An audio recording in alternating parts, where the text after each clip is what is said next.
불편하다니? 사돈 생일엔 한우 선물하면서 내 생일엔 라면 하나 끓여주고만 게? 내 눈치 봐야 해서 더 불편하지 않겠니? 도대체 너는 왜 이렇게 나를 못 잡아먹어서 안달이야? 내가 너한테 피해를 주기를 했니? 뭘 했니? 무슨 불만이 그렇게 많아? 어머니, 왜 그런 말씀까지? 요즘 다들 자기 살기 바쁘잖아요. 바쁘단 말이 변명이 된다고 생각하니? 네 시아버지가 병원에 누워 계신 것도 너에겐 남 얘기지. 갑자기 들이닥쳐서는 무슨 그런 말씀을 하세요? 오늘 사연의 주인공은 청주에 거주하는 72세 김경애 씨입니다. 김 씨는 평생을 나보다는 남을 위한 그리고 가족을 위한 삶을 살아왔습니다. 자신이 힘들어도 늘 주변 사람들을 챙기기 바빴고 상대방이 행복해하는 모습을 보면 그것으로 만족하며 살아가는 소박한 심성의 사람이었죠. 하지만 평생을 착하게 살아온 김 씨도 단 한 번 냉정한 시선으로 자식들을 대했다고 하는데요. 과연 어떤 사연인지 한번 들어보시죠. 앞서 언급했듯이 김 씨의 젊은 시절은 고단함 그 자체였습니다. 작은 공장에서 일하는 남편 최순규 씨의 수입으로는 살림이 늘 빠듯했죠. 그러나 김 씨는 투덜대지 않고 부업까지 하며 가정을 꾸려나갔습니다. 힘들게 일하는 남편의 마음을 알았기에 자신이 힘을 보태면 조금 더 나아지겠지 하는 마음뿐이었습니다. 겨울날 새벽에 신문을 돌리러 나갈 때면 손가락이 얼어붙어 제대로 펴지지도 않았고 때로는 신문 뭉치를 들고 눈길에 미끄러져 무릎이 터진 채로도 다시 일어나 일을 마쳐야 했습니다. 하루 종일 고생스럽게 일할 남편을 위해 도시락을 싸주면서도 정작 자신은 남은 보리밥에 간장만 부어 끼니를 때우는 날이 허다했죠. 억척스럽게 살아온 그녀의 목표는 단 하나, 아들 경준 씨를 훌륭한 사람으로 키우는 것이었습니다. 힘이 들어 지칠 때면 마음속에 경준이만 잘 되면 된다라는 일념이 버팀목이 되어주곤 했습니다. 아이가 유치원에서 돌아올 때마다 김 씨는 헐렁한 작업복 소매로 이마에 땀을 닦고는 우리 아들 왔어 라며 밝게 웃어주었죠. 아들도 그런 엄마의 손을 잡고 한박 웃음을 지었습니다. 그 말이 힘겨운 하루를 버티게 해주는 유일한 약이었고 눈물 섞인 웃음으로 새벽을 맞는 날이 많았습니다. 경희야, 당신 몸이 10개라도 모자라겠어. 좀 쉬지 그래. 여보, 지금은 쉴 때가 아니에요. 경준이 학원비도 내야 하고 교재도 사야 해요. 내가 더 벌어올게. 당신은 공장만 잘 지켜요. 내가 어떻게든 해볼 테니까. 그나저나 지난번에 당신 무릎 아프던 건 좀 어때? 병원 안 가봐도 되는 거야? 괜찮아요. 파스 붙이고 그러니까 좀 나아졌어요. 신경 쓸 정도는 아니니까 걱정하지 마요. 당신 몸이나 걱정해요. 그렇게 평생을 희생하며 살아온 김 씨는 남편이 은퇴 후 중풍으로 쓰러진 뒤 병세가 악화되어 재활병원에 입원했을 때도 무너질 수 없었습니다. 병원비, 생활비, 아들의 대학 등록금까지 모두 김 씨의 어깨에 달려 있었거든요. 김 씨는 이제는 힘이 들 때면 남편과의 지난 세월을 떠올렸습니다. 없이 결혼을 했지만 어려웠던 시절 단칸방 하나에 전기장판 한 장으로 겨울을 버티며 두 사람이 서로의 체온에 의지해 잤던 날들.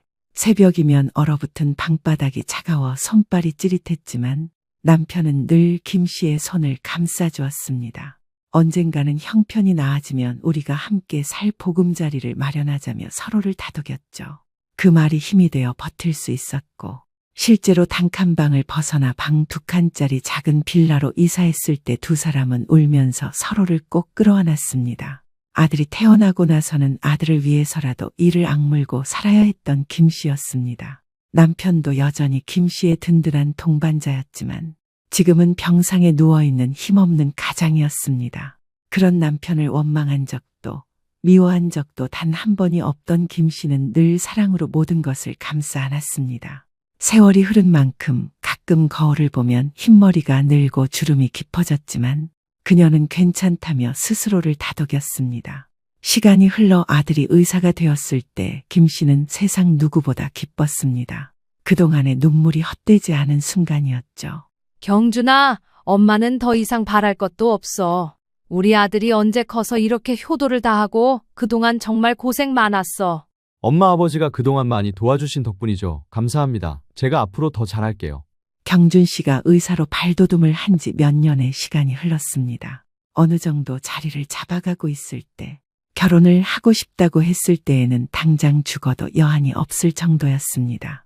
원하던 대로 꿈을 이루고 사랑하는 사람을 만나 가정까지 꾸리니 더 이상 완벽하지 않을 수 없었습니다. 사실 경준 씨가 의사가 되었다고는 해도 학창 시절부터 유학 자금과 의대 등록금, 인턴 레지던트 시절의 생활비까지 모두 부모의 희생으로 채워져 있었습니다.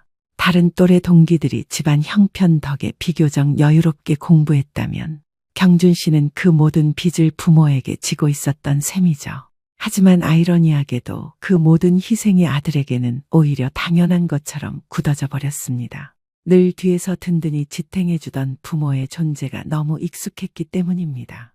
의사가 된 지금도 경제적으로는 여유가 있었지만 마음 깊은 곳에서는 여전히 부모에게 의존하며 살아가고 있었습니다.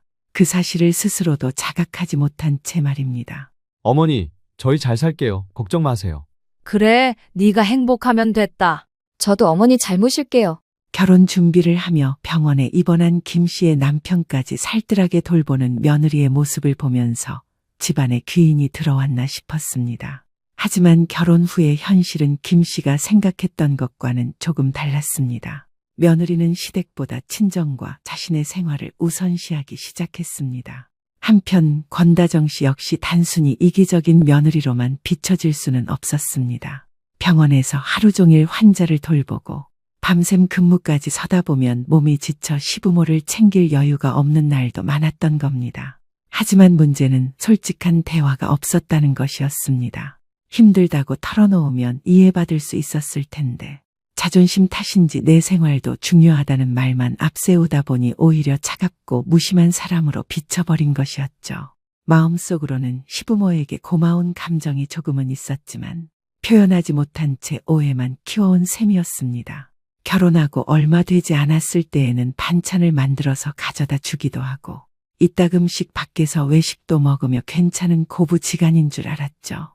그러나 시간이 흐를수록 시댁에 오는 날은 명절이나 특별한 필요가 있을 때뿐이었습니다. 아들 경준 씨가 이래저래 눈치를 보며 다정 씨에게 몇 마디 건넸을 때도 조금이라도 미안해하는 마음은 없었습니다. 요즘 엄마랑 연락은 해?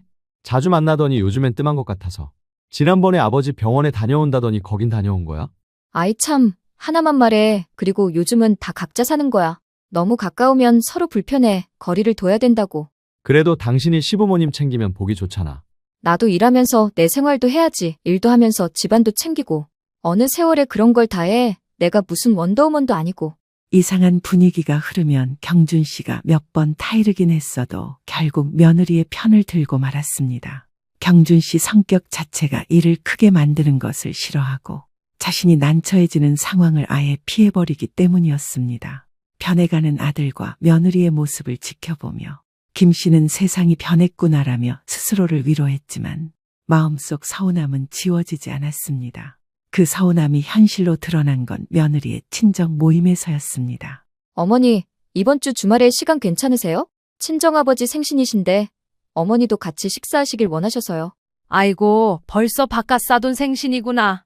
그럼 당연히 시간 되지. 그럼 그때 뵐게요. 저녁 시간 맞춰서 오시면 되세요. 따로 준비할 건 없는 거고? 사돈 생신이신데 너도 준비하느라 바쁘겠네. 제가 다 알아서 할게요. 크게 준비할 건 없어요. 어머니도 그냥 오세요. 그래도 몸만 가기가 좀 그렇구나. 오랜만에 뵙는 자리기도 하고. 아니에요. 몸만 오셔도 되세요. 제가 다 알아서 할 거예요. 김 씨는 며느리의 말이 의아했습니다. 생일상이라도 차리려면 음식도 가짓수가 많아야 할 테고 손이 많이 갈 텐데 말입니다. 지금까지 봐온 며느리는 요리를 잘 해먹는 스타일도 아닌 것 같아서 혹시나 도움이 필요하면 김 씨는 언제든 도와줄 요량이었습니다. 하지만 며느리는 굉장히 여유 있는 목소리로 몸만 오라며 여러 번 강조해 말했습니다. 김 씨는 뭐라도 해가는 게 도리라 생각했습니다. 자주 연락하며 지내는 사이는 아니었지만 결혼하고 사돈들을 처음 만나는 자리였고 바깥 사돈의 생일이라고 하니 정성껏 음식을 만들었습니다. 그리고 모든 준비를 마친 김 씨는 아들네 집으로 향했죠. 집 안으로 들어선 김 씨는 눈앞에 펼쳐진 광경을 보고 눈을 크게 뜰 수밖에 없었습니다. 오랜 세월 살림을 책임져 왔던 김 씨는 며느리가 차려놓은 식탁을 보고 단번에 알아차릴 수 있었죠. 며느리가 직접 요리해서 준비한 게 아닌 배달 주문한 음식이었거든요. 아무리 바뀐 세상이라지만 생일 같은 큰 기념일에는 직접 음식을 해주는 게 맞다고 생각했습니다. 하지만 김 씨 자신도 초대받은 입장이니 이래라 저래라 할 생각은 없었습니다. 김 씨의 손에 들린 보따리를 받아든 며느리는 표정이 굳어졌습니다. 이거 갈비찜이랑 양념게장이야. 저번에 바깥사돈 좋아하신다고 했잖아. 그래서 없는 솜씨 좀 부려봤어. 상에 같이 올리면 좋을 거야. 아, 이런 거 굳이 안 해오셔도 되는데. 신경 써서 준비한 거니까 맛이라도 볼 수 있게 조금만 내놔봐. 부담스럽지 않은 선에서 한 거니까. 사돈 당뇨 있으시다고 해서 일부러 저당으로 만든 거야. 그래도 맛은 있으니까 드셔보시게는 해야지. 며느리는 마지못해 받아들고는 꽤나 고급져 보이는 접시에 음식을 담아냈습니다. 차려놓은 음식과 어울리지 않는다며 투덜거리기까지 했습니다. 어렴풋이 김 씨의 귀에도 들릴 정도였지만 아무런 내색을 하지 않았습니다. 엄마가 맛있는 거 해오셨네. 냉장고에 넣어두면 되나? 다음부터 어머니한테 이런 거 해오지 말라고 당신이 좀 얘기해. 내가 주문한 거랑 어울리지도 않고 분위기 깨잖아. 어쩔 거야. 그래도 장인어른 생각해서 해오신 거잖아. 너무 그러지 말자. 엄마 들어. 얼마 뒤 김 씨의 사돈들이 도착했습니다. 서로 반갑게 인사를 하고는 각자의 자리에 앉았습니다. 식사를 하며 이런저런 대화를 나누었습니다. 그동안 어떻게 살았는지, 건강은 어떤지, 평범한 안부를 물으면서 말입니다. 아버님, 신경 써서 준비한다고 했는데 음식이 입에 맞으시는지 모르겠네요. 이 갈비찜이랑 양념게장은 저희 어머니가 준비해 오신 음식이에요. 아들은 나름대로 김 씨를 지켜 세워주는 듯 했습니다. 하지만 분위기를 깬 건 다름 아닌 며느리였습니다. 혼잣말을 한 것일 테지만 김 씨가 들을 정도였습니다. 아니, 요즘 누가 홈파티 하는데 쓸데없이 저런 음식들을 놓는담. 아휴, 참. 자신이 정성껏 준비한 음식이 쓸데없는 취급을 받으니 기분이 좋지는 않았습니다. 하지만 자리가 자리인지라 애써 표정을 감췄죠. 식사가 어느 정도 마무리되고 며느리는 친정아버지에게 선물이라며 상품권과 고급 한우 세트를 내밀었습니다. 아빠, 이번에 어렵게 구한 거예요. 백화점에 수소문에도 없는 거 특별히 공급받은 거예요. 별거 아닌 선물이었지만 일반 소고기에 비해 10배는 넘게 차이나는 최상급의 고기였습니다. 맛보기 힘든 특수부위까지 준비했다며 온갖 자랑을 해대던 며느리는 금세 표정이 밝아졌습니다. 선물을 건네받은 바깥사돈은 한박웃음을 지으며 칭찬하기 바빴습니다. 아이고, 우리 다정이처럼 효심 깊은 딸이 어디 있나. 아버지 생일이라고 이렇게 귀한 걸 준비하다니. 세상에 이런 복이 또 있겠나. 김 씨는 그 장면을 보며 가슴이 철렁 내려앉았습니다. 그 말에 김 씨를 제외한 식구들이 다 함께 웃음소리를 터뜨렸습니다. 김 씨는 잠시 젓가락을 들지 못한 채 굳은 얼굴로 자리에 앉아 있었습니다. 그들의 웃음소리가 자기와는 전혀 상관없는 다른 세상의 언어처럼 들려왔습니다. 며느리가 건넨 한우 세트를 바라보며 모두가 환호하고 감사 인사를 건네는 동안 그녀의 손끝은 점점 얼어붙었습니다. 자신이 준비한 음식이 그늘져 보이기까지 했습니다. 내가 한 건 정성인데 다정이가 한 건 다 돈이구나. 이런 단순한 사실이 김 씨의 가슴을 더욱 먹먹하게 눌렀습니다. 예전에는 생일이면 동네 사람들을 불러서 막걸리와 수육으로 소박하게 잔치를 열던 시절이 있었습니다. 남편이 직접 노래를 부르고 아이들은 뛰어놀며 웃음소리가 집안을 가득 메웠죠. 고급스럽고 다양한 음식을 차렸던 것은 아니었지만 그 모든 것이 모두의 추억이었습니다. 그런데 지금은 정성보다 값비싼 선물이 더 환영받는 세상이 되어버린 듯 했습니다. 김 씨는 속으로 쓸쓸함이 차오르는 것을 감출 수 없었습니다. 그러면서 며칠 전 자신이 몸살로 끙끙 앓을 때의 일이 떠올랐습니다. 평소라면 감기나 몸살이 와도 약을 먹고 쉬면 금방 가라앉는 체질이었지만 어째서인지 그날은 유독 오한이 심하게 들었습니다. 고열이 지속되는 것이 머리도 아파 제대로 힘을 주고 일어설 수도 없을 정도였죠. 힘겹게 휴대폰을 들어 아들에게 전화를 걸었습니다. 경준아, 엄만데 지금 몸이 너무 안 좋아서 그런데 퇴근했으면 집에 좀 와줄 수 있겠니? 몸살이 심하게 온 것 같은데 너무 힘들어서 움직일 수가 없구나. 엄마 병원에 다녀오세요. 저도 일정이 있어서 지금 당장은 못 가요. 차갑디 차가운 아들의 말에 서운함이 느껴졌지만 김 씨는 알겠다고 대답한 뒤 며느리에게 전화를 걸었습니다. 신호음이 여러 번 울려도 받질 않아 끊으려는데 휴대폰 너머로 며느리의 소리가 들렸습니다. 어머니, 무슨 일이세요? 미안한데 내가 지금 몸이 많이 안 좋아서 혼자 움직일 수가 없구나. 번거롭겠지만 잠시만 와줄 수 있겠니? 어머니, 저 오늘 급하게 야간 근무 들어가야 해서 도와드리기 힘들어요. 그리고 요즘 건강은 자기가 챙기는 거예요. 조금 누워 계셨다가 힘들면 그때 병원 가보세요. 비상약 있으실 거 아니에요. 너무 힘들어서 그래. 지금 전화도 겨우 하는 건데 와줄 수 없겠니? 그 이가 지난번에 상비약 다 사다 드린 걸로 아는데요. 조금 있다 병원 들어가 봐야 하는데 어머님 댁에 들릴 시간이 안 될 것 같네요. 약 드시고요. 먼저 끊을게요. 출근 준비를 하던 며느리는 귀찮다는 듯 전화를 끊어버렸습니다. 김 씨의 눈에 눈물이 맺혔지만 자신이 갑작스레 전화를 한 것이라 이해하고 넘어가려 했습니다. 아플 때 서러움이 더 밀려온다고 했던가요? 김 씨는 몸을 겨우 일으켜 기어가다시피 거실로 나갔습니다. 약을 넣어둔 서랍에서 약이 담겨있는 봉지를 꺼내려다 그만 바닥에 떨어뜨렸습니다. 몸살의 영향인지 허리와 다리가 아파 몸을 더 이상 숙이기도 힘들었습니다. 숨이 차오르고 손끝이 덜덜 떨렸지만 물 한 잔에 약을 겨우 삼켰습니다. 쓰디쓴 알약이 목을 타고 내려갔습니다. 그리고는 남편과 함께 찍은 사진을 바라보았습니다. 조금 전에 통화했던 두 사람의 냉랭한 목소리가 다시금 떠올라 눈가에 눈물이 핑 고이고 말았죠. 여보, 내가 이렇게 살아야 할까요? 당신이 더 힘들 텐데 괜히 내가 투정 부리는 걸까요? 그렇게 서러움의 눈물을 겨우 삼키고 평범한 일상을 보내던 어느 날, 김 씨는 남편의 병원에 갔다 얼마 뒤 자신의 생일이라는 것을 알았습니다. 서툴지만 남편의 진심이 담긴 편지를 건네받고는 왠지 모를 기대감에 부풀었죠. 그도 그럴 것이 지난번 식사 자리 이후 이상한 분위기를 눈치챈 건지 아들과 며느리가 이번 생일에는 함께 따로 식사 자리를 마련하겠다고 했거든요. 그래서 김 씨도 아들 부부가 혹시나 깜짝 이벤트를 해주지 않을까 기대하게 된 겁니다. 그러나 역시 헛된 꿈이었을까요? 김 씨가 꿈꿨던 작은 바램은 이루어지지 않았습니다. 아들 내외가 약속한 시간에 맞춰 집으로 갔는데 이상하다 싶을 정도로 텅 빈 느낌이었습니다. 외식을 한다고 했으니 조금만 기다리면 되겠지 했는데 어쩐지 아들 내외의 표정이 어두웠습니다. 어머니, 저희가 병원에 급한 일이 생겨서요. 딱히 해드릴 건 없고 그래도 오셨는데 라면이라도 드시라고요. 집에 있는 게 없네요. 며느리가 내민 라면 한 그릇에 김 씨는 어이가 없어 헛웃음조차 나오지 않았습니다. 스티로폼 용기 속 라면 김이 모락모락 올라왔습니다. 기름기가 둥둥 떠있는 국물 냄새가 유난히 쓰게 느껴졌습니다. 김 씨는 순간 멍해졌습니다. 내가 지금 뭘 하고 있는 거지? 김 씨는 국물을 한 숟가락 떠먹었습니다. 그리고는 아들의 어린 시절에 생일날 끓여주던 미역국이 떠올랐습니다.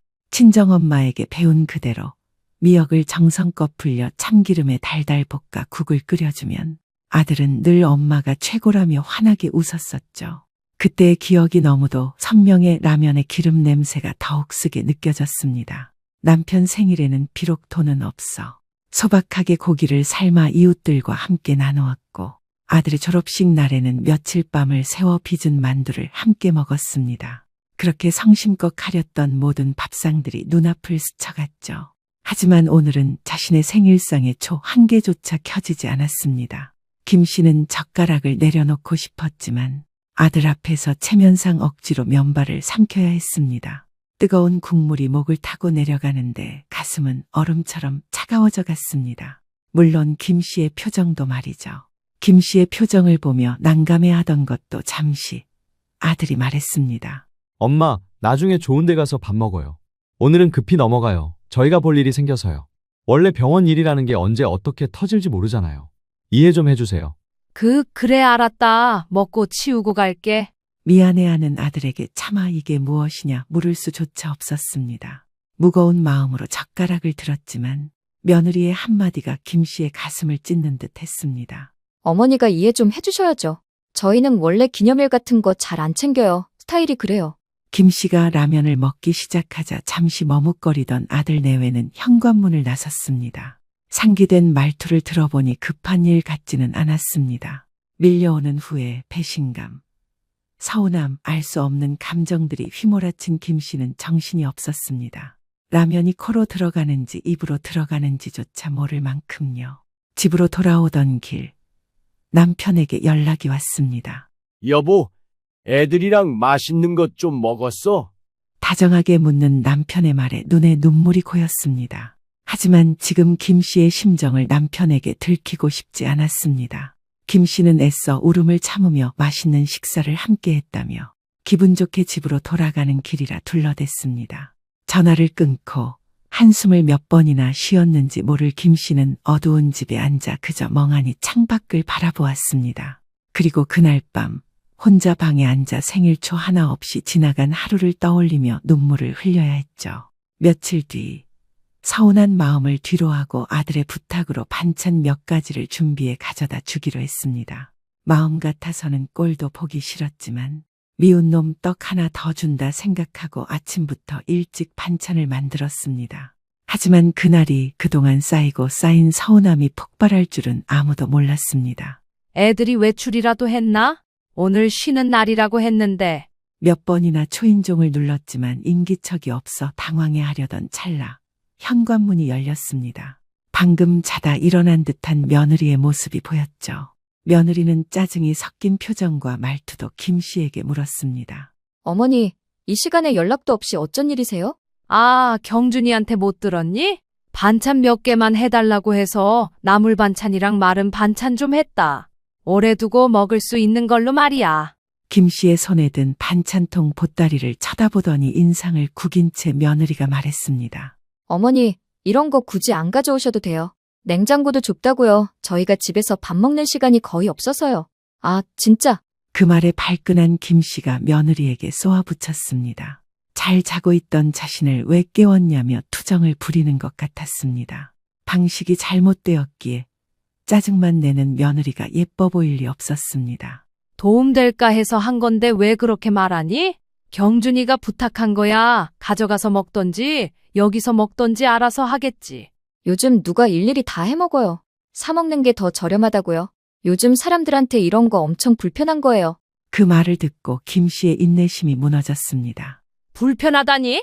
사돈 생일엔 한우 선물하면서 내 생일엔 라면 하나 끓여주고 만 게 내 눈치 봐야 해서 더 불편하지 않겠니? 도대체 너는 왜 이렇게 나를 못 잡아먹어서 안달이야? 내가 너한테 피해를 주기를 했니? 뭘 했니? 무슨 불만이 그렇게 많아? 어머니, 왜 그런 말씀까지? 요즘 다들 자기 살기 바쁘잖아요. 바쁘단 말이 변명이 된다고 생각하니? 네 시아버지가 병원에 누워 계신 것도 너에겐 남 얘기지. 갑자기 들이닥쳐서는 무슨 그런 말씀을 하세요? 들이닥쳐? 시어머니한테 그게 무슨 말버릇이야? 내가 말했지. 경준이가 부탁해서 가져온 거라고. 네가 확인해보면 될 일 가지고 밖에서 사 먹는다. 어쩐다 그런 말을 왜 해? 네가 먹지 않더라도 받아두고 경준이한테 물어보면 될 일 아니야. 두 사람은 격앙된 목소리로 서로에게 소리치며 싸우기 시작했습니다. 잠시 외출을 하고 온 아들이 이 광경을 목격했고 김 씨와 며느리를 말리 급급했죠.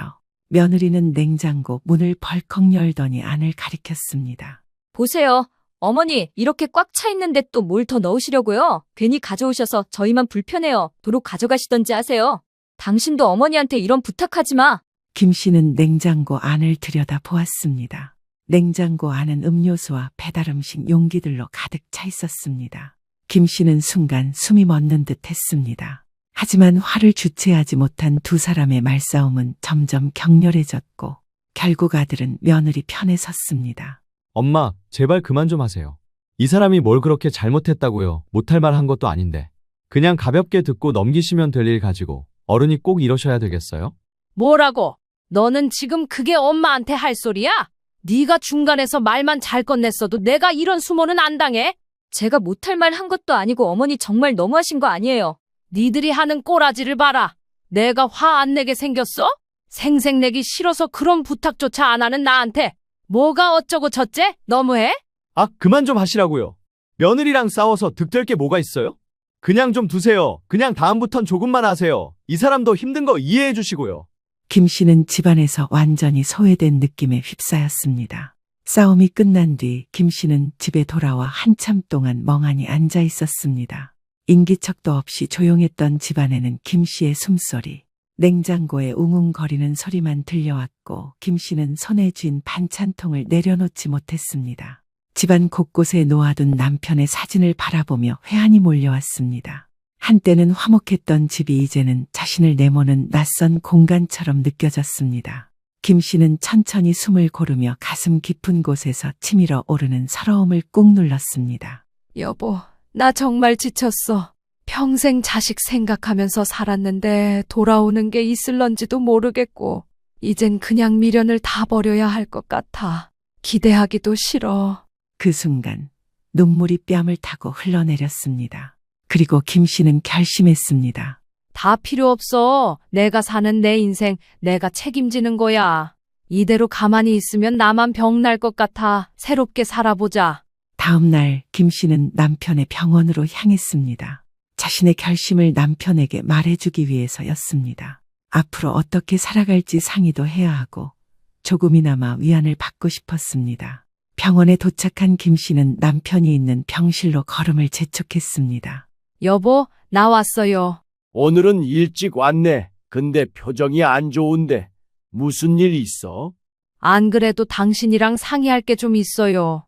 김 씨는 남편 옆에 앉아 그동안 있던 일들 그리고 자신이 어떤 심정인지 털어놓았습니다. 남편은 김 씨의 말을 듣더니 표정이 일그러지기 시작했습니다. 말을 하지 않아도 화가 단단히 난 모양이었죠. 결론만 말하면 나 수원 떠나서 여기로 이사 오려고요. 이사를 온다고? 어차피 애들 때문에 거기 남았던 거지. 이제 나랑 당신만 생각하려고요. 그러니 더는 거기 있을 이유가 없죠. 나야 좋지. 그런데 다 정리하고 와야 할 것 아냐. 애들한테 넘겨주고 오게. 넘겨주긴 뭘 넘겨줘요. 지금 살고 있는 집 부동산에 내놓고 이쪽에 당신이랑 같이 살 작은 전원주택 정도는 살 수 있어요. 그리고 신혼집이고 뭐고 해줄 만큼 다 해줬잖아요. 당신이 그렇게까지 생각할 줄은 몰랐네. 마음을 아주 단단히 먹은 모양이야. 저도 더 이상 참고 사는 거 그만하려고요. 이만하면 잘했잖아요. 어차피 당신도 많이 나아져서 퇴원해도 된다고 했으니까 오순도순 살면서 잘 지내요. 당신 뜻이 그러면 나도 말릴 생각은 없어. 자식한테 기대서 살 생각은 없었거든. 그럼 언제 준비해서 내려오게? 오늘은 당신이랑 점심 먹고 바로 올라가려고요. 내일 부동산 들러서 바로 집 내놓고 주말마다 내려와서 집도 알아보고 그래야죠. 남편은 김 씨의 결정을 응원한다고 했습니다. 남편이 잠시 잠에 들었고 창가를 바라보던 김 씨는 문득 아들의 초등학교 입학식 날을 떠올렸습니다. 새 옷을 사주지 못해 중고 옷을 손바느질에 입혔던 그날, 아들은 친구들 앞에서 고개를 숙였었습니다. 그 모습을 보며 속으로만 울던 자신이 떠올랐습니다. 넉넉하지 않았던 형편이었기에 해줄 수 있는 최선을 해준 것이었습니다. 그렇게 참고 그렇게 버티며 여기까지 왔는데 이제는 더는 못하겠어. 저녁 시간이 다 되어서 집으로 돌아온 그녀는 근처 단골 부동산으로 향했습니다. 지금 살고 있는 집을 구매할 때에도 아들 내외의 신혼집을 마련해 줄 때에도 도움을 받았던 부동산 사장이었습니다. 오랜 인연이었기에 믿고 맡길 수 있을 것 같았죠. 사장님, 잘 지내셨죠? 연락한다는 게 매번 깜빡했네. 각자 사는 게 바쁜 거니 이해합니다. 오늘은 어쩐 일로 오셨어요? 다름이 아니라 저 지금 살고 있는 집 좀 내놓으려고요. 지금 사는 집 계속 갖고 계시면 나중에 돈 되실 텐데 왜 지금 파시려고요? 애들 때문에 여기 남았던 건데 이제는 머물 필요가 없어서요. 남편 병원 근처로 가려고요. 그러시군요. 큰 결심을 하셨네요. 부동산 사장은 김 씨의 말을 듣고 공감한다는 듯이 고개를 끄덕였습니다. 그래서 말인데 우리 남편이 지금 청주에 있거든요. 그래서 그쪽에 집을 알아봐야 하는데 도움 좀 받을 수 있을까 해서요. 걱정하지 마세요. 제 직업이 집 찾아주는 직업이잖아요. 네, 남편이 병원을 주기적으로 다녀야 해서 병원이랑 거리가 멀지 않은 곳이었으면 좋겠어요. 그거 말고는 방이 2개든 3개든 상관없습니다. 알겠습니다. 그리고 걱정 마세요. 제가 좋은 집 알아봐 드릴게요. 그럼 제가 집 상태를 한 번쯤 봤으면 하는데 지금 시간 괜찮으세요? 네, 지금 가서 봐도 괜찮을 것 같네요. 김 씨는 부동산 중개인과 함께 집으로 돌아왔습니다. 중개인은 집안 이곳저곳을 둘러보더니 말했습니다. 집 상태가 참 좋습니다. 오래 사셨는데도 깔끔하고 세월의 흔적이 없을 정도예요. 추억이 많이 묻어 있다고 하셨는데 그렇다고 하기엔 새 집이랑 비교해도 흠잡을 게 없네요. 좋게 봐주시네요. 이 집에 제 청춘이 다 묻어 있어요. 틈틈이 고쳐 살았고 어떻게 여기까지 오게 됐네요. 김 씨는 그 순간 홀가분한 기분을 느꼈습니다. 그리고 마치 짐을 내려놓은 듯 묵직했던 가슴이 뻥 뚫리는 느낌이었습니다. 김 씨는 벽에 손을 얹었습니다. 오래된 벽지가 일부분 바랜 곳도 있었지만 그 위에 얹힌 시간은 누구도 훼손할 수 없는 것이었습니다. 간단한 도배와 몰딩 작업만 하면 좋을 것 같다는 조언을 해주었습니다. 위치도 좋고 가격도 괜찮아서 금방 계약할 수 있을 것 같다고 했죠. 중개인이 돌아가자 김 씨는 남편에게 연락했습니다. 여보, 지금 막 집 내놓고 오는 길이에요. 시세보다 조금 싸게 팔면 더 잘 팔린다고 해서 계속 알아서 해달라고 했어요. 청주에 집도 알아봐 준대요. 고생했네. 천천히 준비하고 내려와. 아까 오전에 회진 돌았는데 선생님이 이대로만 가면 수치고 뭐고 괜찮을 거래. 재활은 꾸준히 받아야 한다고 하죠? 아무래도 그렇지. 통원 치료해도 되니까 병원 올 때마다 받으면 될 것 같아. 그럼 다행이에요. 앞으로는 나랑 다녀요. 남편과 통화를 끝낸 김 씨는 동네 생활용품점에 들러 쓰레기 봉투와 재활용 봉투를 구매했습니다. 집을 내놓은 이상 하나씩 정리를 해두기 위해서였습니다. 혼자 살다 보니 많은 짐이 있던 건 아니었지만 지난날의 추억이 묻어있는 물건도 있었고 굳이 필요하다고 느끼는 물건들이 많이 없었습니다. 그 와중에 낡은 서랍 깊숙이 넣어두었던 오래된 물건들을 꺼내들었습니다. 아들이 초등학교에 들어가던 해에 사용했던 작은 책가방, 군데군데 해진 줄이 달린 연필 주머니, 남편이 신혼 시절 사주었던 작은 은목걸이까지 하나하나 손에 올릴 때마다 지난 세월이 스쳐갔습니다. 그 추억들을 모두 가슴속에 간직하고 지낼 생각을 하니 왠지 모르게 먹먹해지는 기분이었습니다. 책가방 속엔 아직도 크레파스 냄새가 은은히 남아있었고 은목걸이에는 세월의 흔적처럼 잔잔한 흠집이 가득했습니다. 김 씨는 한참을 가만히 물건을 바라보다 결국 목걸이를 손에 꼭 쥐며 눈시울을 붉혔습니다. 여보, 이거 아직도 내가 간직하고 있었네요. 이제는 우리 둘만의 삶으로 다시 시작해야 할 것 같아요. 지난날 추억들은 잠시 내려놓읍시다. 조금씩 쓰레기 봉투에 담아낼 물건과 끝까지 가져갈 물건을 구분하면서 김 씨는 자신이 어떤 삶을 살아왔는지 돌아보았습니다. 결국 챙겨둔 짐은 값비싼 것이 아니라 가장 소박하지만 마음이 담긴 물건들이었습니다. 그리고 그 물건들을 보며 이제는 추억에 매달리지 말고 나답게 살자며 굳은 다짐을 했습니다. 그렇게 짐 정리를 하며 지내던 어느 날 아들 부부가 왔습니다. 엄마, 집을 내놓으셨다뇨? 좀 전에 부동산 사장님한테 들은 이야기인데 설명 좀 해주세요. 네가 들은 그대로야. 이 집 내놨어. 아들 내외는 당황스런 표정을 감추지 못했습니다. 현재 살고 있는 집은 아들이 결혼할 때 지원해준 전세금으로 마련한 집이었습니다. 몇 개월 뒤 병원 근처 아파트로 집을 옮긴다고 하더니 부동산에 들렀다 알게 된 모양이었습니다. 어떻게 알게 되든 상관없었지만 굳이 숨길 이유도 없어서 김 씨는 아들 내외에게 있는 사실 그대로를 일러주었습니다. 이 집 내놓고 난 네 아버지 계신 청주로 내려갈 예정이다. 이미 집도 알아보고 있고 정리되는 대로 내려갈 거야. 그렇게 알아. 갑자기 이러시는 게 어딨어요? 제가 뭐 잘못했어요? 잘못? 말이 나와서 하는 말인데 지금까지 네가 살면서 나한테 아무런 잘못을 하지 않았다고 단정 지을 수 있어? 알아듣게 말씀하세요. 그게 무슨 말이에요? 그리고 이 집 나중에 저 주실 집 아니었어요? 어차피 제거될 집인데 왜 그런 거 상의를 안 하시는 거예요? 그 말에 김 씨는 발끈했습니다. 자신이나 남편이 어떻게 된 것도 아닌데 벌써 자기 집이라도 된 마냥 우기는 모습이 가소로웠거든요.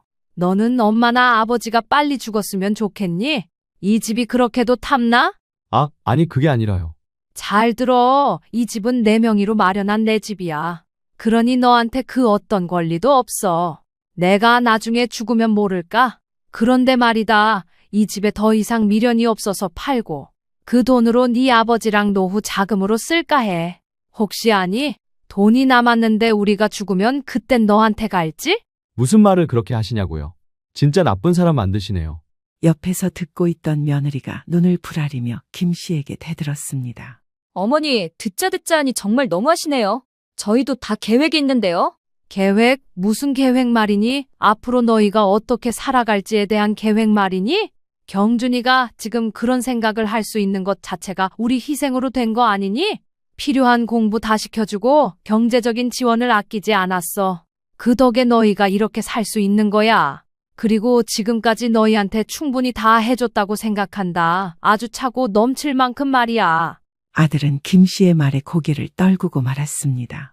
무엇을 깨달은 것인지 더 이상 말이 통하지 않는다는 것을 알아차려서인지는 모르겠지만요.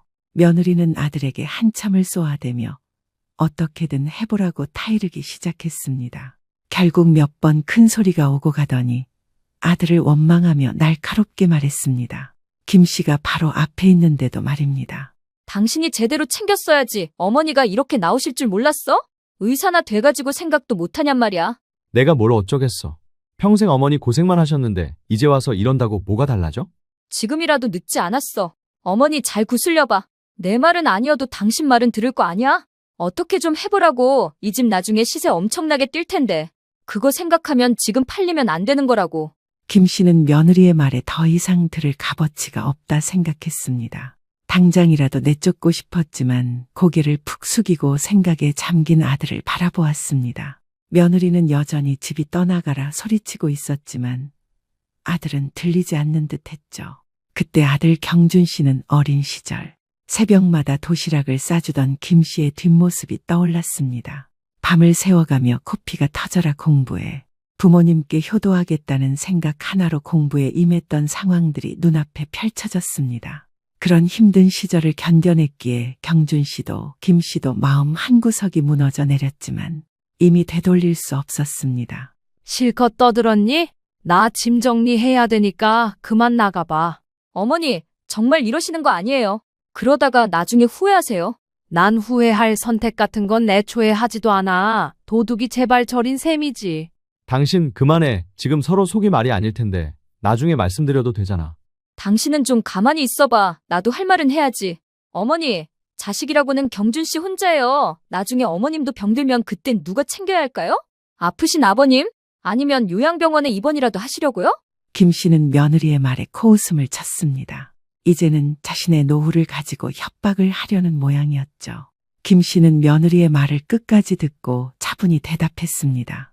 후회를 해도 늙은 내가 하는 것이지. 너희들이 그거 가지고 왈가왈부할 건 아니라고 본다. 내가 어떻게 살아가든 신경 좀 꺼줬으면 좋겠네. 그러자 며느리는 아무런 대답을 하지도 못하고 집을 뛰쳐나가 버렸습니다. 아들도 곧 뒤를 따라 나갔지만 따로 연락하겠다는 말을 남겼죠. 김 씨는 짐 정리를 마무리했습니다. 이삿짐 센터를 계약했고 집이 금방 팔려 잔금을 치르며 부동산 사장과 대화했습니다. 얼마 전 아들 부부가 찾아와 작은 소동이 있었다며 그때의 일을 물어보았죠. 사장님, 근데요, 혹시 얼마 전에 우리 아들이랑 며느리가 찾아왔었나요? 아, 맞아요. 말씀드리려고 했는데 저도 정신이 없었어요. 처음엔 아드님이랑 며느님인 줄 몰랐는데 두 분이 가고 나서 알겠더라고요. 혹시 그때 와서 뭐라고 하던가요? 며느님이 이 근처 집들 시세 물어보면서 사모님 집도 여쭤보더라고요. 그래서 마침 그 집이 매물로 나와 있다고만 말씀드렸는데 그런데요? 갑자기 표정이 싹 바뀌더니 언제 내놨냐, 얼마에 내놨냐부터 해서 이것저것 캐물으시는 거예요. 그래서 왜 그러시냐 했더니 두 분이 서로 옥신각신 하셨죠. 아드님은 그러게 엄마한테 진작에 잘하지 그랬냐 그러셨고요. 며느님은 자기가 잘못한 게 뭐가 있냐면서 보통 부부들이 싸우는 그런 대화였어요. 사모님이 갑자기 집을 파신다는 이유가 왠지 납득이 되더라고요. 죄송하게 됐어요. 그 애들이 여기를 찾아올 줄은 저도 몰랐어요. 아무리 욕심이 생겨도 그렇지 여기까지 오다니. 두 분을 비하하는 건 아니지만 요즘은 젊은 사람들이 더 발랑까졌어요. 미리 시세 알아보고 나중에 부모 재산 그대로 물려받을 줄 알고 자기가 가지고 있는 재산인 마냥 돈 계산한다니까요. 부동산 사장의 말을 들으며 김 씨는 혀를 끌끌 찼습니다. 두 사람이 부동산까지 찾아와 집 시세를 물어볼 정도면 사장의 말처럼 너무 당연하게 자신들이 물려받을 재산으로 생각했던 겁니다. 이미 받은 게 차고 넘치는데 말입니다. 그래도 지금이라도 말해줘서 고마워요. 일은 잘 해결됐으니까 염려도 마시고요. 혹여나 도움드릴 일 있으면 말씀하세요. 큰 도움은 아니더라도 이쪽에서 일한 지 20년은 넘었으니까 조언 정도는 해드릴 수 있거든요. 알겠습니다. 고마워요. 김 씨는 부동산을 나오면서 괜히 하늘을 올려다 보았습니다.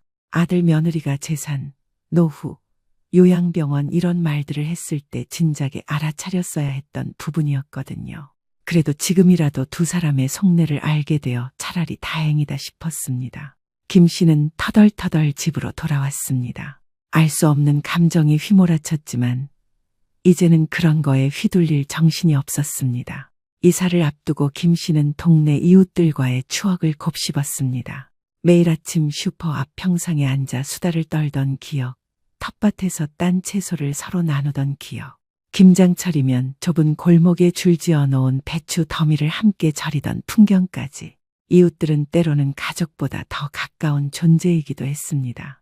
김 씨는 이 사람들과의 정이 있었기에 외롭지 않게 버텼구나 하고 깨달으며 마음이 짠해졌습니다. 김 씨는 가만히 달력을 바라보며 동네에서 오래 인연을 이어왔던 사람들에게 마지막 인사를 건네야겠다 생각했습니다. 진심으로 위로를 해주고 공감도 해주며 때로는 친구이자 자식 같기도 했던 동네 사람들이 하나 둘 생각나기 시작했습니다. 미안함과 고마움이 공존하며 김 씨의 마음도 조금 더 무거워지는 듯했죠. 그리고 며칠 뒤 이사하기 전날 평소 자주 왕래하던 동네 슈퍼를 찾아갔습니다. 슈퍼를 오랜 시간 운영해온 박 씨는 이곳으로 이사오며 알게 된 사람이었습니다. 나이 차이도 얼마 나지 않아 언니, 동생하며 지내던 세월이 오래되었기에 인사는 해주어야겠다 싶었거든요. 김 씨가 슈퍼 안으로 들어서자 커피 한 잔을 마시고 있던 박 사장이 김 씨를 반갑게 맞아주었습니다. 그리고 이어 자신과 같은 믹스커피 한 잔과 귤 몇 개를 내오며 자연스럽게 대화를 했죠. 김 씨가 그동안 있던 일과 청주로 내려가게 되었다는 소식을 알리니 상당히 당황해하는 눈치였습니다. 서운한 마음도 든다며 이제 말동무가 하나 없어졌으니 자신의 인생도 책임지라는 우스갯소리를 주고 받았습니다. 아이고, 진짜 이렇게 가는 건 말도 안 되는데 그동안 얼굴 봐서 얼마나 좋았다고. 아무래도 이대로 보내면 내가 너무 아쉬워. 그냥 이사 안 가면 안 되는 거야? 그래도 언니 덕분에 이렇게 마음 편히 지낼 수 있어서 다행이었어요. 언니 같은 좋은 이웃이 또 어디 있겠냐마는 나 어디 멀리 가는 거 아니니까 보고 싶으면 연락해요. 그동안 고마웠어요. 저도 이제는 남편 옆에 있어야죠. 김 씨도 진심을 담아 박 씨에게 마음을 전했습니다. 텅 비어버린 집에서 마지막 밤을 보내려니 공허한 듯 했지만 한편으로는 설레기도 했습니다. 내일이면 새로운 인생이 시작되는 날이니까요. 다음 날 아침 일찍 눈을 뜬 김 씨는 설레는 마음으로 청주로 향하는 버스에 몸을 실었습니다. 2시간 정도 되는 거리라 창밖을 보며 이런저런 생각을 했습니다. 좋았던 기억, 나빴던 기억도 있지만 이제는 정말 자신만을 위한 인생을 살리라 생각했습니다. 그리고 얼마 뒤 청주에 도착했습니다. 택시를 타고 10분 정도 더 이동한 뒤에야 새로 이사한 집에 도착할 수 있었습니다. 김 씨의 새 집은 남편이 다니는 병원 근처에 텃밭이 딸린 작은 전원주택이었습니다. 리모델링을 따로 하지 않아 외관이 좀 우스꽝스러워 보였지만 사람 냄새가 물씬 풍기는 집이었습니다. 김 씨에게는 세상에서 가장 따뜻한 집이었습니다. 짐 정리를 모두 마치고 마트에 가서 장을 본 뒤 간단히 점심을 차려 먹었습니다. 점심을 먹은 뒤에는 소화도 시킬 겸 앞마당에 꽃도 정성껏 심어두었죠. 그렇게 조금씩 청주에서의 삶에 익숙해져 갔습니다. 매일 아침 남편을 만나서 병원에 가야 했지만 매일 볼 수 있어 행복했습니다. 여보, 어제 따로 연락은 안 했는데 부동산 사장이 찾아왔더라고. 어머, 그러네. 집 잔금 다 치르고 나서 내가 연락한다는 걸 까먹었어요.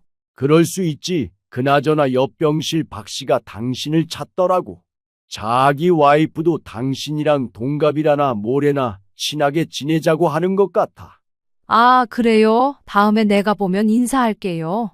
병원에서 김 씨는 부동산 사장에게 전화를 걸었습니다. 생각날 때 전화를 해야지 또 깜빡할 수도 있었기에 미리 하려고 했습니다. 사장님, 저예요. 집 계약해서 정말 만족스럽게 잘 살고 있어요. 매번 도와주시고 감사드려요. 연락드린다는 게 자꾸 까먹네. 잘 계시면 그걸로 된 거죠. 그나저나 그곳 분들 굉장히 좋은 분들이에요. 편히 지내세요. 정말 고마워요. 이제야 제 삶을 찾은 것 같아요. 여러모로 신경 많이 쓰셨는데 감사해요. 제가 하는 일인걸요. 좋게 봐주셔서 감사할 따름입니다. 김 씨는 병실 찰가에서 남편 손을 꼭 잡고 앉아 있는 시간이 가장 행복했습니다. 이제는 병실에서 느끼는 행복을 둘만의 공간에서 느낄 수 있었습니다. 김 씨는 하루하루 즐겁고 행복한 마음으로 살기로 했습니다. 비록 아들 내외와 사이가 좋진 않지만 언젠가는 서로 이해를 해줄 수 있겠다 싶었어요. 여보, 이제 우리 둘만 생각하며 살아요. 그동안 고생 많았어. 몸 불편한 남편 수발 들어주고 홀로 일하면서 무너지지 않게 잘 버텨준 것만으로도 고마워. 이젠 내가 갚아나갈게. 그 시각 아들 부부는 여전히 서로를 탓하며 비난을 멈추지 않고 있었습니다. 진심 어린 사과 한마디면 될 것을 말이죠. 당신이 빨리 어머니 설득해보라고. 우리 곧 전세 빼고 다른 곳 들어가야 하는데 어머님 도움 없이는 대출도 받고 해야 한단 말이야. 그게 말처럼 쉬운 줄 알아? 나도 힘들어. 힘들다고. 이럴 줄 알았으면 어머님한테 신경 좀 쓰는 건데, 아이씨, 진짜. 며느리는 거실에서 언성을 높이다가 문을 쾅 닫고 방으로 들어갔습니다. 순간 집안은 고요해졌고 경준 씨는 홀로 소파에 앉아 멍하니 천장을 바라보았습니다. 그의 코끝에는 어릴 적 새벽마다 도시락을 싸주던 어머니의 된장국 냄새가 스치는 듯 했습니다. 늘 따뜻했던 그 냄새가 이제는 너무 멀게만 느껴졌죠. 아들 부부는 뒤늦게 후회했지만 이미 때는 늦었습니다. 청주로 이사한 뒤 김 씨는 조금씩 새로운 일상에 적응해 갔습니다. 아침이면 동네 장터에 들러간 나온 채소를 사고 작은 종이봉투에 담긴 참기름이나 된장을 사오면서 장바구니가 금세 무거워지곤 했습니다. 장터 상인들은 새댁처럼 부지런하다며 웃었고 김 씨는 그 웃음 덕분에 마음이 한결 가벼워졌습니다. 오후에는 텃밭을 돌보며 잡초를 뽑고 친해진 동네 사람들 몇몇과 함께 마당 평상에 앉아 수박을 나눠 먹기도 했습니다. 도시에서 느낄 수 없던 소박한 여유가 하루하루 김 씨의 마음을 치유해 주었습니다. 무엇보다도 남편을 곁에서 돌볼 수 있다는 사실이 가장 큰 위안이었습니다. 김 씨는 처음으로 자기 자신을 위한 삶을 선택한 것에 만족스러웠습니다. 청주에 내려온 지 한 달 정도의 시간이 흘렀을 무렵 새벽 공기를 마시며 동네 한 바퀴를 돌고 온 김 씨는 남편과 함께 아침 식사를 준비 중이었습니다. 휴대폰 메시지 알림음이 울리기에 들여다보았죠. 장문의 메시지가 와 있었는데 발신인은 다름 아닌 아들이었습니다. 아들은 그동안의 일을 죄송하게 생각하며 김 씨에게 사과의 뜻을 전해왔습니다. 엄마, 그동안 정말 죄송했어요. 아버지랑 통화하고 나서 제가 그동안 얼마나 어리석었는지 알게 됐고요. 저랑 그 사람이랑 계속 대화 중이에요. 왜 저희가 그런 못난 행동을 했는지, 엄마한테 어떻게 진심을 전할지 고민하면서요. 시간이 좀 흐르고 엄마가 괜찮다고 하시면 청주에 한번 내려가겠습니다. 정말 죄송하고 감사해요. 김 씨는 그 메시지를 다 읽은 뒤 남편에게 물었습니다. 자신도 모르는 사이에 언제 통화를 했는지, 무슨 말을 했기에 아들이 이런 반응을 보이는지 궁금했거든요. 사실 남편은 김 씨가 청주에 이사 오기로 한 날 아침 일찍 아들에게 전화를 걸었었습니다. 김 씨가 힘들어하고 자식의 곁을 떠나기로 결심하기까지 얼마나 상처를 받았으면 저런 결정을 할까 싶어 아들에게 일침이라도 가해주고 싶었기 때문입니다. 나다. 단도직입적으로 말하마. 너 엄마 청주로 내려온다는데 할 말 없는 게냐? 아버지, 그렇게 입 다물고 있는 게 최선이라고 생각하는 거냐? 사실 저도 어떻게 할지 잘 모르겠어요. 너무 갑작스럽기도 하고요. 우리가 널 그렇게 가르쳤어? 내가 지금 병상에 누워있다고 산송장으로 생각하는 거냐? 내가 네 엄마 곁에 있어도 너희들 그렇게 행동할 수 있어? 한겨울에도 온갖 고생해가면서 네 뒷바라지 한 게 엄마야. 그런 엄마한테 매번 고마워할 생각은 못할 망정. 뭐가 잘난다고 마누라 편들면서 지 엄마를 쫓아내? 네가 그러고도 자식이라 할 수 있어? 엄마가 상처 입고 얼마나 힘들었으면 이런 선택을 했겠어. 저도 어쩔 수 없었어요. 누구 한쪽 편만 들 수도 없고, 솔직히 그런 큰 실수를 한 건지도 잘 모르겠단 말이에요. 그런 거 판단도 못하는 자식이랑은 나도 더 이상 말 섞고 싶지 않다. 네 엄마 입으로 직접 용서한다. 이제 그만해야겠다고 말하기 전까지는 니들 안 보고 살란다. 그게 앞으로 평생이 됐든 간에 너는 자식이길 포기하는 거야. 남편의 말을 듣고 김 씨는 그저 고개를 끄덕일 뿐이었습니다. 용서를 하든 하지 않든 앞으로 서로 왕래할 일은 거의 없을 것 같았습니다. 남은 노후는 속 시끄럽지 않게 편하게만 보내고 싶었거든요. 김 씨는 남편에게 고맙다 말한 뒤 함께 식사를 했습니다. 그러던 어느 날 김 씨는 마당에 딸린 텃밭을 가꾸어 그곳에 고추 모종을 심었습니다. 삽으로 흙을 고르며 이제 여기서 뿌리 내리고 살아야지라며 중얼거렸죠. 새벽같이 일어나 흙냄새를 맡으며 텃밭은 고르게 흙을 일궜습니다. 손바닥에 땀이 배어도 마음은 오히려 가벼웠습니다. 잡초도 뽑고 텃밭 주변을 주먹만한 돌로 장식도 해보았습니다. 제법 텃밭의 모양을 가꾸고 있었고 고추 모종도 튼튼하게 잘 자랄 것 같았습니다. 그때 옆집 할머니가 다가와 오이를 건네주며 말했습니다. 아이고, 고추 심으셨어요. 여기 흙이 좋아서 잘 자랄 거예요. 비료 같은 거 필요하면 언제든지 갖다 쓰도록 해요. 그리고 이건 내가 농사지은 오이인데 딱히 줄 건 없고 이런 거라도 나눠 먹으면 좋을까 해서요. 그래요? 앞으로 자주 인사드릴게요. 김 씨는 집 앞 평상에 남편과 함께 나란히 앉아 저녁 노을을 바라보았습니다. 붉게 불든 하늘 빛이 두 사람의 얼굴에도 드리워졌죠. 여보, 이제야 우리가 같이 늙어가는 것 같네. 그동안 고생 많았어. 아니에요. 당신도 고생 많이 했죠. 이제는 우리 둘이 잘 지내봐요. 마음이라도 편히 지내야지. 나랑 같이 살아줘서 고마워요. 남편은 노을 진 하늘을 바라보며 지난날에 대한 회상을 하기 시작했습니다. 그동안 우리가 참 많이 고생했지. 젊었을 때 만나 흰머리가 무성한 지금까지도 변함없는 당신을 보면 참 고맙고 미안하고 그래. 왜 또 그런 소리를 해요? 늘 말하지만 당신이 고생한 게 제일 마음에 걸려. 못난 가장 만나서 안 해도 될 고생을 다 했잖아. 새벽에 신문 돌리러 나가던 당신, 손이 부르트도록 일만 했던 당신이.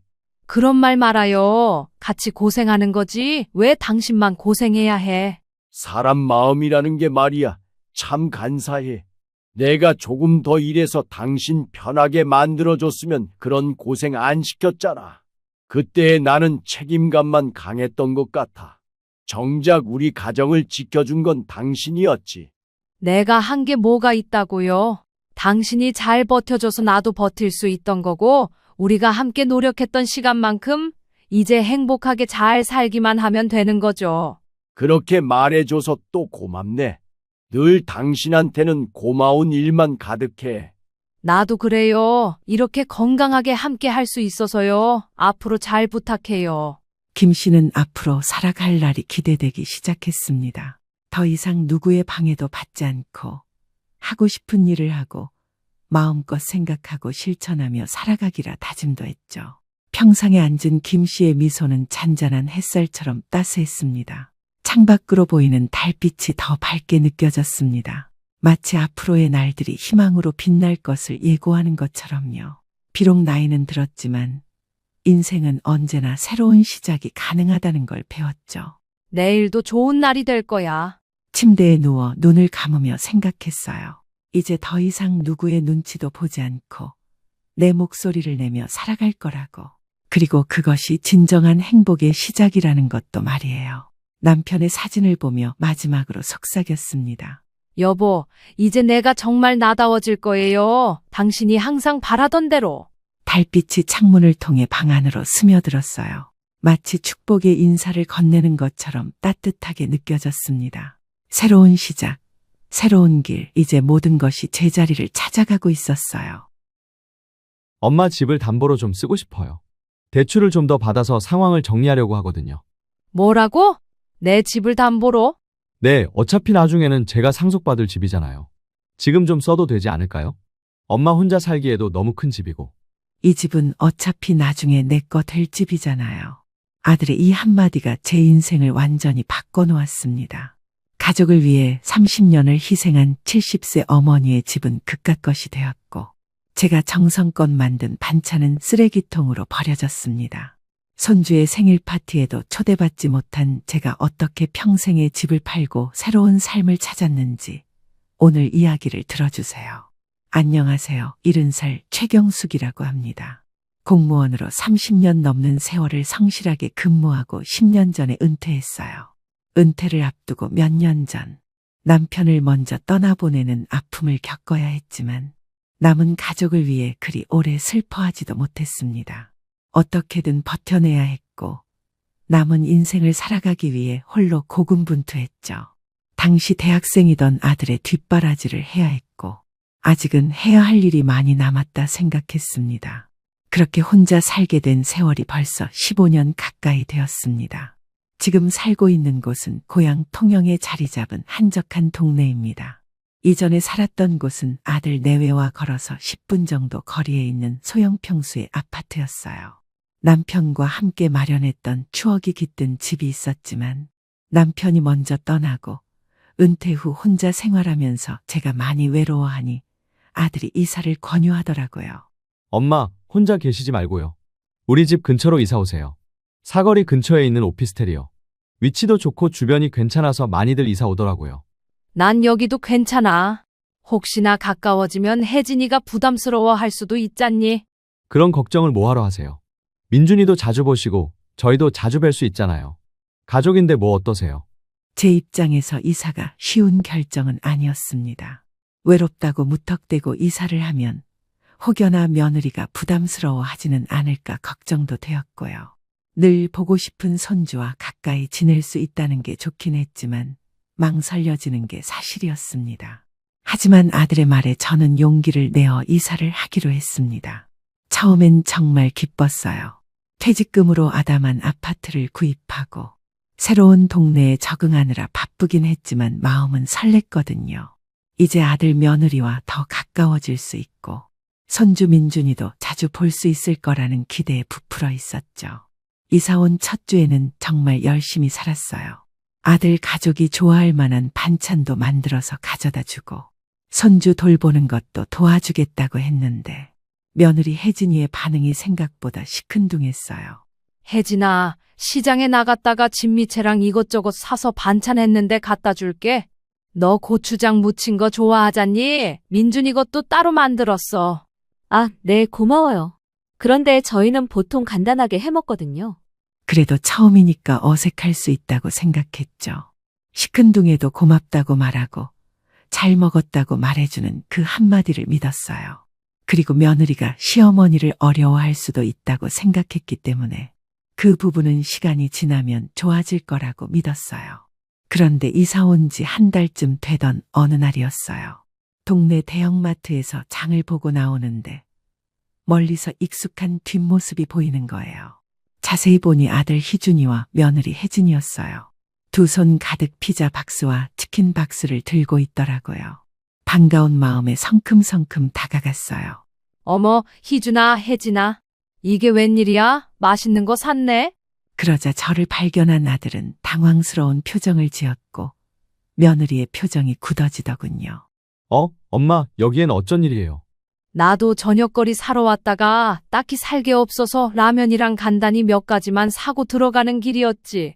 이렇게 만나니까 더 반갑네. 저는 그저 반가운 마음에 신이 나서 계속 말했어요. 와, 피자에 치킨까지. 안 그래도 직원이 맛있다고 추천해 주던데 민준이가 좋아하겠네. 엄마도 같이 먹으면 안 될까? 혼자 집에서 라면만 끓여 먹으려던 참이었는데. 그런데 며느리 혜진이의 대답이 차갑게 돌아왔어요. 보통은 예의상이라도 같이 먹자고 하는 반응이 대부분일 거라고 생각했지만 그건 제 착각인 듯 했습니다. 어머니, 죄송한데 저희는 그냥 간단히 먹으려고 사온 거거든요. 미리 연락 좀 주시면 좋겠는데. 갑자기 오신다고 하면 저희도 준비가 안 돼 있어서요. 굳은 표정으로 말하는 며느리에게 별다른 대답을 하지 못했어요. 과일도 조금 샀는데 숟가락 하나 더 얻는다고 음식 양이 모자랄 것 같지도 않았는데 너무나도 단호하게 말하는 며느리의 모습에 할 말을 잃었습니다. 음식이 모자르면 조금 더 살까? 괜찮지 싶은데. 그게 아니라요. 예정에도 없던 일이고 갑자기 오신다고 하면 부담스럽잖아요. 저희가 따로 준비를 해둔 것도 아니고요.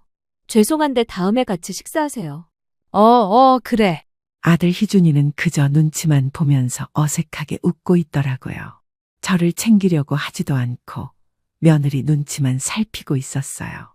그 순간 가슴이 철렁 내려앉았어요. 아, 이 집 식탁에는 나를 위한 자리가 없구나. 아쉽지만 어쩔 수 없다고 생각했어요. 결국 저는 씁쓸한 마음을 뒤로하고 대답했습니다. 아, 그래. 그럼 맛있게들 먹어. 엄마는 집에 가서 먹을게.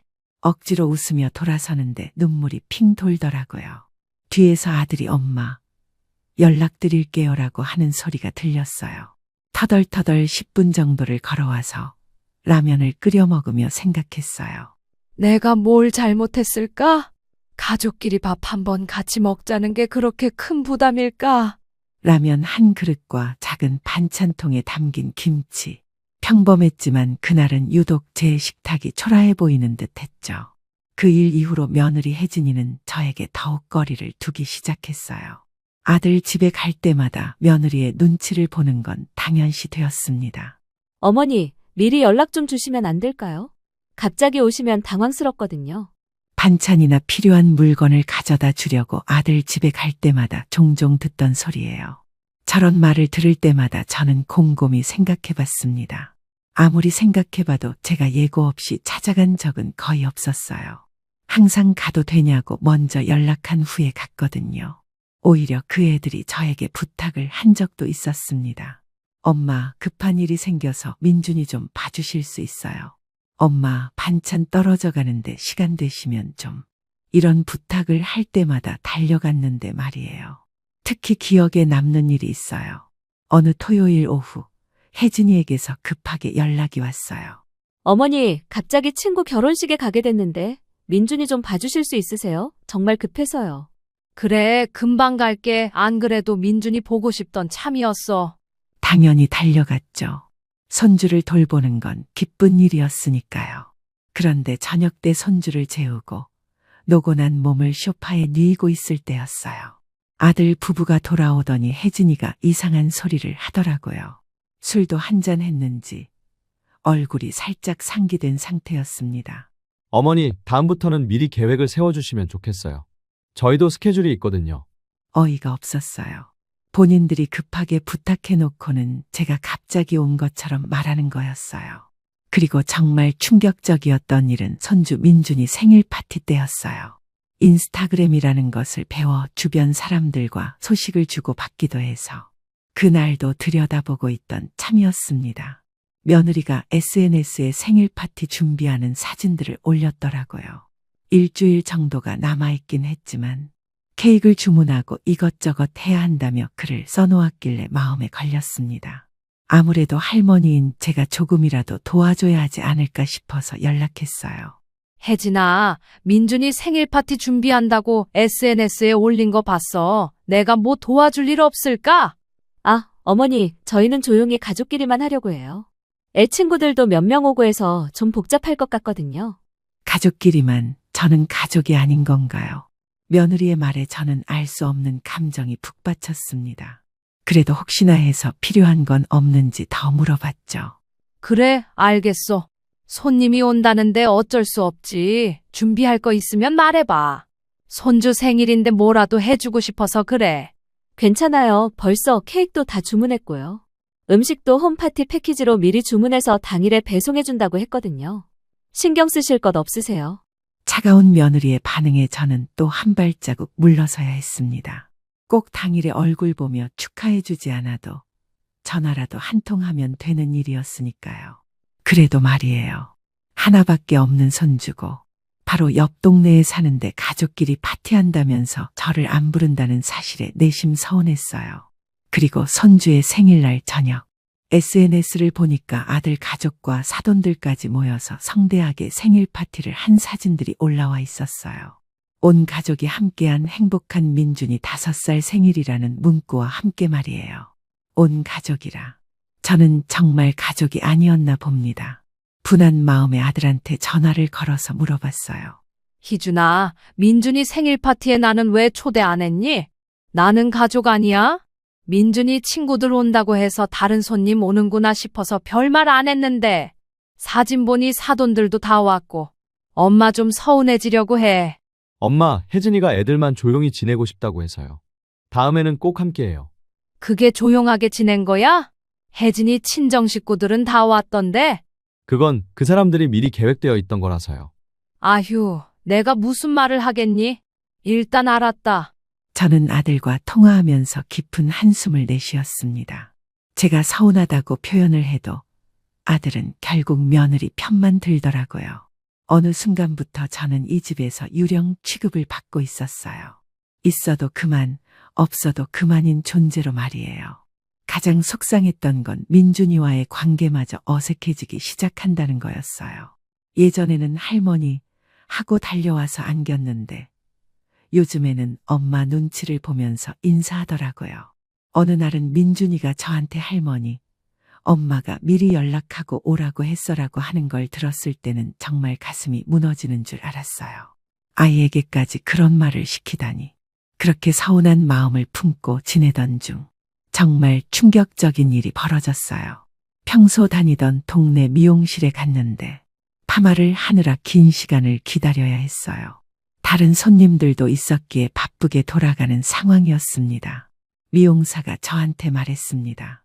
어머님, 파마 시간이 좀 걸리니까 편하게 누워 계세요.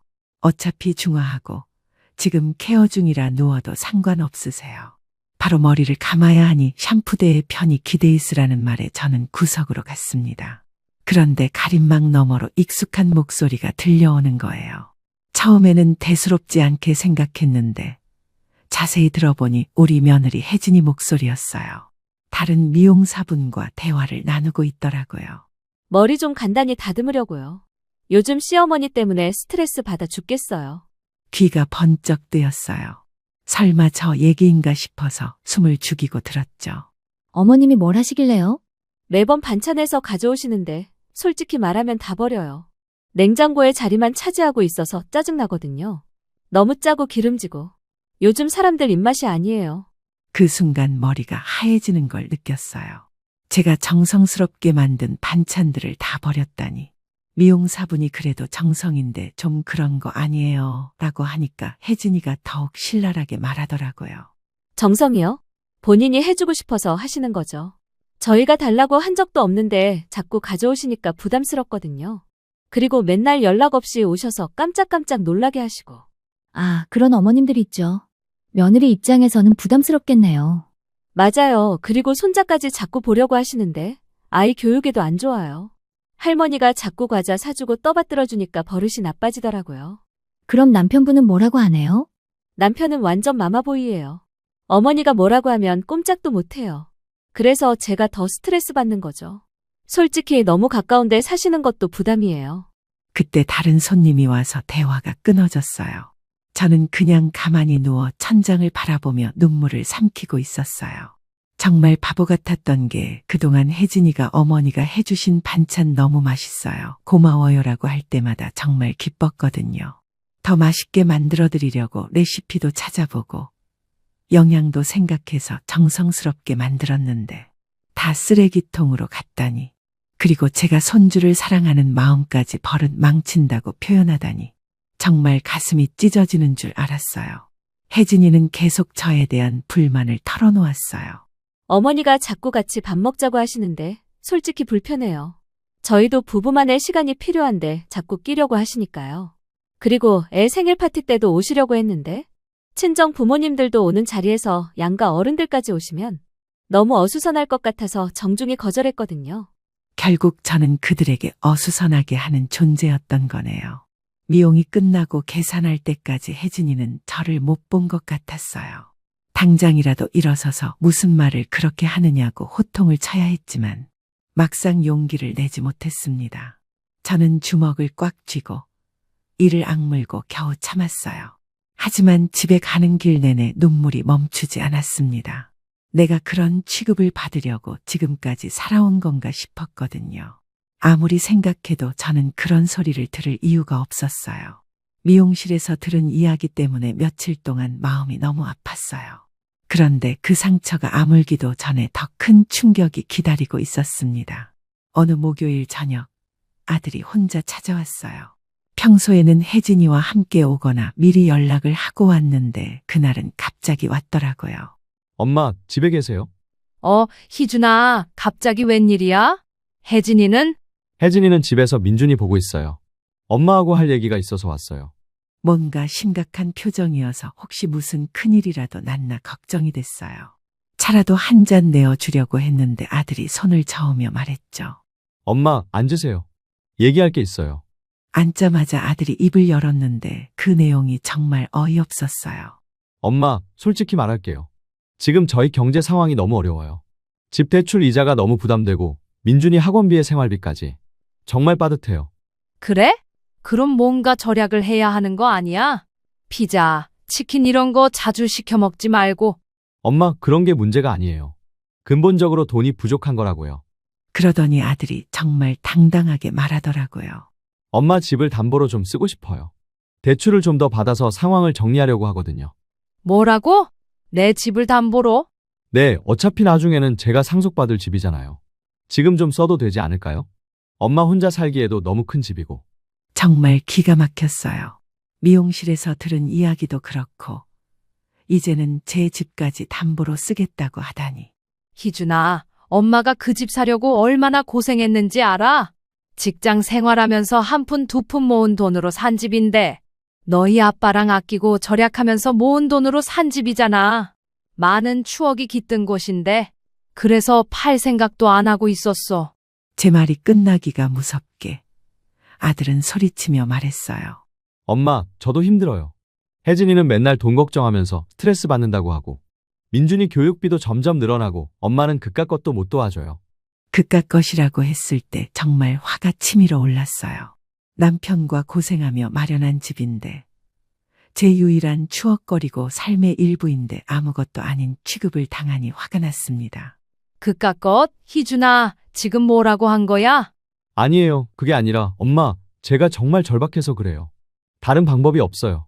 그동안 쌓인 서운함과 상처 때문에 바로 대답할 수가 없었어요. 아들은 제 표정을 보더니 점점 목소리를 높이기 시작했어요. 제가 일부러 대답을 하지 않는다고 생각한 모양이었죠. 엄마는 정말 매정하세요. 아들이 이렇게 힘들다고 하는데 도와주지도 않고. 남들은 다 부모가 도와주는데 우리 엄만 유독 인색해요. 인색하다고. 내가 지금까지 너희한테 얼마나 많이 도와줬는데. 그건 옛날 얘기고 지금 당장 필요한 건 집 담보예요. 엄마 혼자 그 넓은 집에서 뭐 하려고 해요? 나중에 어차피 제거될 건데 지금 좀 쓰면 안 돼요? 그 순간 마음 한구석에서 무너지는 소리가 들렸어요. 내가 이 집을 지킬 이유가 있을까 하는 생각이 머릿속을 맴돌았어요. 아들은 제가 대답하지 않자 더욱 다그쳤어요. 엄마, 정말 답답해요. 가족이잖아요. 가족끼리 서로 도와가면서 살아야 하는 거 아니에요? 그렇게 쳐다보지만 마시고 뭐라고 대답을 좀 해보세요. 가족, 정말 웃긴 말이었어요. 언제는 가족이라고 했나요? 밥 한 번 같이 먹자고 할 때는 가족이 아니었으면서 돈이 필요할 때만 가족이군요. 희준아, 엄마가 생각 좀 해볼게. 생각할 게 뭐 있어요? 빨리 결정해 주세요. 이자는 매달 나가는 거잖아요. 저는 그 말에 더욱 입을 닫아버렸습니다. 대답을 하고 싶지도 않았고 그 집을 팔아 도와준다고 해도 생각할 시간이 필요했거든요. 결국 아들은 제 대답 없이 그냥 돌아갔어요. 혼자 집에 남겨진 저는 정말 많은 생각이 들었어요. 그렇게 한참을 생각하다 오랜 친구 혜자에게 전화를 걸었습니다. 늦은 시간이었는데도 불구하고 혜자는 제 전화를 반갑게 받아주었어요. 어머, 경수가 어쩐 일이야? 밥은 먹었니? 혜자의 목소리에 저는 서러운 마음을 꾹 눌러담아 그동안 있던 일을 모두 다 이야기했어요. 한참을 떠들었는데도 혜자는 묵묵히 제 이야기를 다 들어주더라고요. 그래서 넌 뭐라고 했어? 그러고 끝이야? 거기서 더 뭐라고 해. 그냥 서로 안 보고 살면 되지 않을까? 아주 아작을 내놨어야지. 내 아들이었으면 벌써 반은 죽었지. 그래도 이렇게 털어놓으니까 한결났네.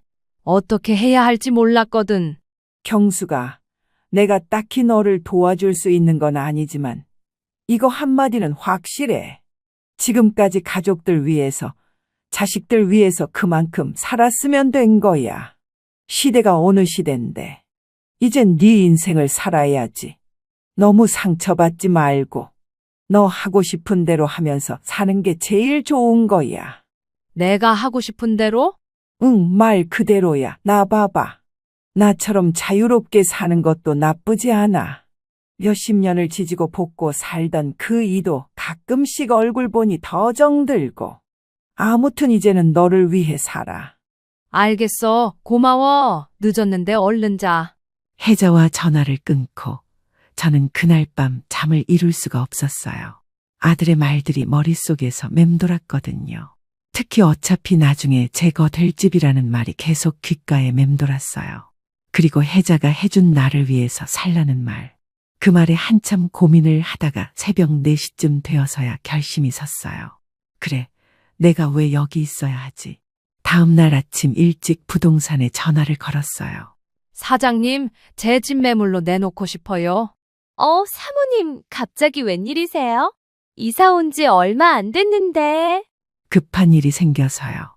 빨리 처리하고 싶어요. 부동산 사장님이 놀라면서도 빠르게 진행해 주셨어요. 운 좋게도 며칠 전부터 그 단지에 관심을 보이던 분이 있어서 조금 고민을 해본 뒤에 조건이 되면 바로 계약을 하기로 했습니다. 그 사이 저는 혜자에게 다시 연락을 했습니다. 이곳을 떠나게 되면 아무리 고향이라도 적응 기간이 필요한데 이것저것 알아볼 것도 많아서 친구에게 도움을 받고자 싶었어요. 혜자야, 나 고향으로 내려가려고 해. 어머, 경수가 갑자기 왜? 아들 근처에 살겠다고 이사 간 지 얼마 안 됐잖아. 얼마 전에 이야기했던 것 때문에 그러는 거야. 그냥 여기서 더 이상 살고 싶지 않아. 그럼 우리 동네로 와. 바다도 보이고 공기도 좋잖아. 나도 혼자 사는데 가까이 살면 심심하지 않을 거야. 혜자의 말에 마음이 정해졌어요. 안 그래도 여기 다 정리하고 내려가려고. 애들한테는 집 내놨다는 이야기도 안 했어. 집 구할 돈은 충분하니까 너한테 미리 말해두는 거야. 그래, 잘 생각했어. 내가 알아보고 연락 줄게. 고마워. 갑자기 부탁해서 번거로울 텐데. 친구 좋다는 게 뭐야? 내가 책임지고 알아봐 줄게. 혜자는 바로 그 지역에 있는 작은 아파트를 알아보기 시작했죠. 그리고 얼마 뒤 적당한 가격에 매물을 찾았다고 했습니다. 사진을 전송받아 보니 주변 분위기도 좋고 조용하니 좋겠더라고요. 저는 혜자가 알아봐준 집으로 계약을 하기로 했습니다. 그리고 내놓았던 집도 거래 의사가 확실해져서 부동산에 가서 계약을 하고 왔습니다. 잔금도 치르고 잠시 고향에 다녀오려 집을 나서는데 갑자기 아들과 며느리가 찾아왔어요. 엄마, 집을 팔았다는 게 진짜예요? 거칠게 숨을 몰아쉬며 아들은 제게 말했죠. 얼굴까지 시뻘개져 흥분한 아들은 화가 상당히 난 듯 했습니다. 응, 팔았어.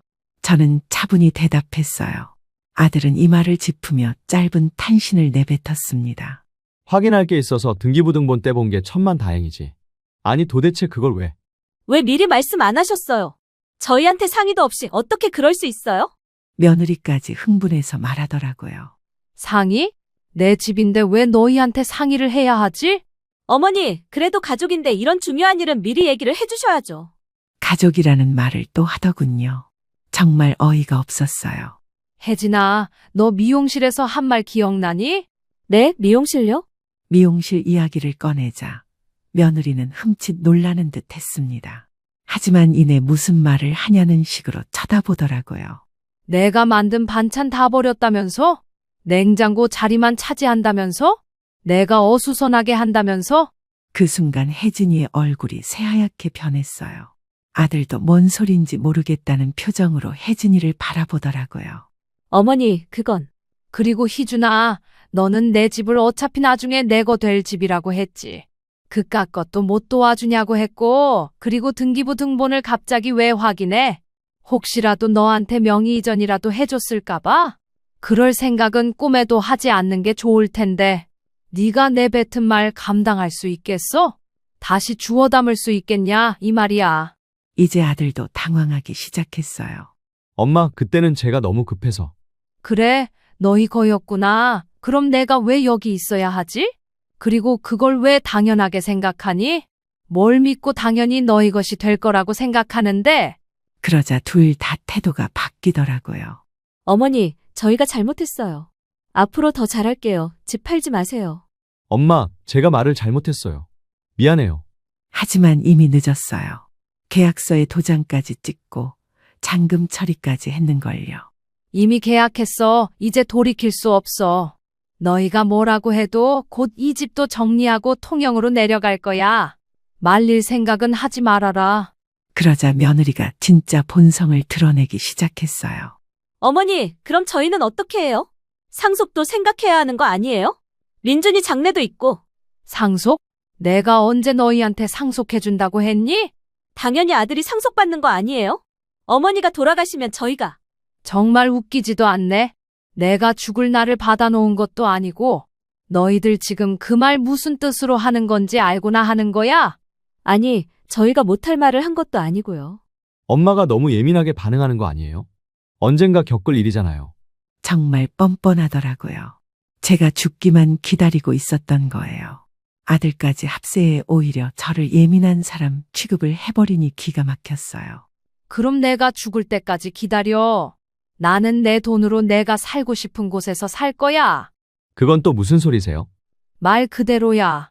그 집 너희 아버지 살아있을 때 우리 둘이 고생하면서 마련한 집이다. 물론 팔지 않고 갖고 있었으면 내가 죽고 나서 자연스레 너한테 갈 집이었지. 하지만 이제는 그럴 이유도 왜 그래야 하는지도 모르겠네. 아니, 제가 틀린 말 한 것도 아니잖아요.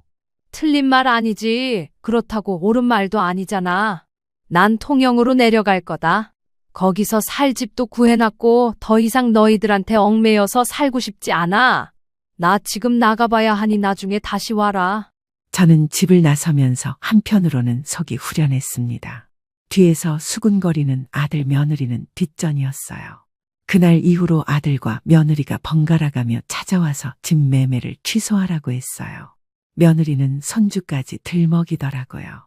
엄마, 다시 한번 생각해 보세요. 아직 얼마 되지도 않았고 사정만 잘 말씀드리면 계약 철회할 수 있잖아요. 그럴 생각 없대도? 어머니, 제가 이런 말씀까지는 안 드리려고 했는데. 어머님 그렇게 가버리시고 나면 민준이 다시는 안 보겠다는 말씀으로 이해해도 돼요? 너 지금 하다못해 민준이 들먹이면서 나 협박하는 거니? 협박이 아니고 그냥 말씀드리는 거예요. 저희 안 보고 살 자신 있으시냐고요. 어이가 없구나. 네가 지금 그런 말을 할 처지가 아니라고 생각하는데. 하지만 제 의지는 확고했어요. 며느리의 말을 들으니 더욱 더 바꿀 마음이 없어졌습니다. 애초에 그럴 생각도 없었지만요. 이사 준비를 하는 동안 정말 많은 일들이 있었어요. 아들과 며느리는 계속해서 제 결정을 바꿔보려고 했죠. 잘못했다고도 하다가, 화를 내기도 하다가, 짜증을 내기도 하고요. 그런데 이사하기 며칠 전 뜻밖에도 안사돈에게서 연락이 왔어요. 안녕하세요. 사돈, 저예요. 종종 연락을 주고받으며 안부를 묻곤 했지만 어쩐지 오늘은 안사돈의 목소리가 무겁게 느껴지는 거예요. 저는 걱정되는 마음에 무슨 일인가 싶어 물었습니다. 어쩐 일이에요? 무슨 일 있어요? 목소리에 영 힘이 없으시네. 안사돈, 제가 드릴 말씀이 있어서 그런데 혹시 시간 되시면 만날 수 있을까요? 갑자기요? 모른 척 물었지만 왠지 저는 안사돈이 무슨 말을 할지 예상할 수 있었습니다. 혜진이한테 들었는데 안사돈께서 고향으로 내려가신다는 말을 하더라고요. 네, 맞아요. 그래서 말인데 제가 금방 동네로 갈 테니 카페에서 만나뵐 수 있을까요? 제가 꼭 드리고 싶은 말씀이 있어요. 안사돈과 점심이 지나 만나기로 했어요. 대충 짐 정리를 끝내놓고 간단히 점심을 먹은 다음 부랴부랴 준비해서 약속 장소로 갔습니다. 먼저 와 있던 안사돈은 제가 카페 안으로 들어서자 수심이 깊은 얼굴로 저를 마주했어요. 그리고 제가 자리에 앉자마자 고개를 푹 숙이더니 깊은 한숨을 내쉬더라고요. 사돈, 정말 죄송합니다. 제가 딸을 잘못 키웠나 봐요. 갑자기 무슨 저는 안사돈의 말에 당황스러웠습니다.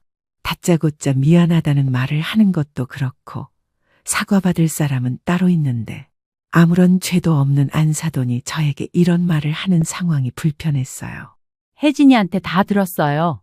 그동안 사돈한테 어떻게 했는지. 애들이 처음에는 돈 문제로 저한테 이야기할 게 있다고 하더니 아무튼 무슨 속셈으로 저한테 그런 말을 했는지 모르겠는데 제가 다 화가 나더라고요.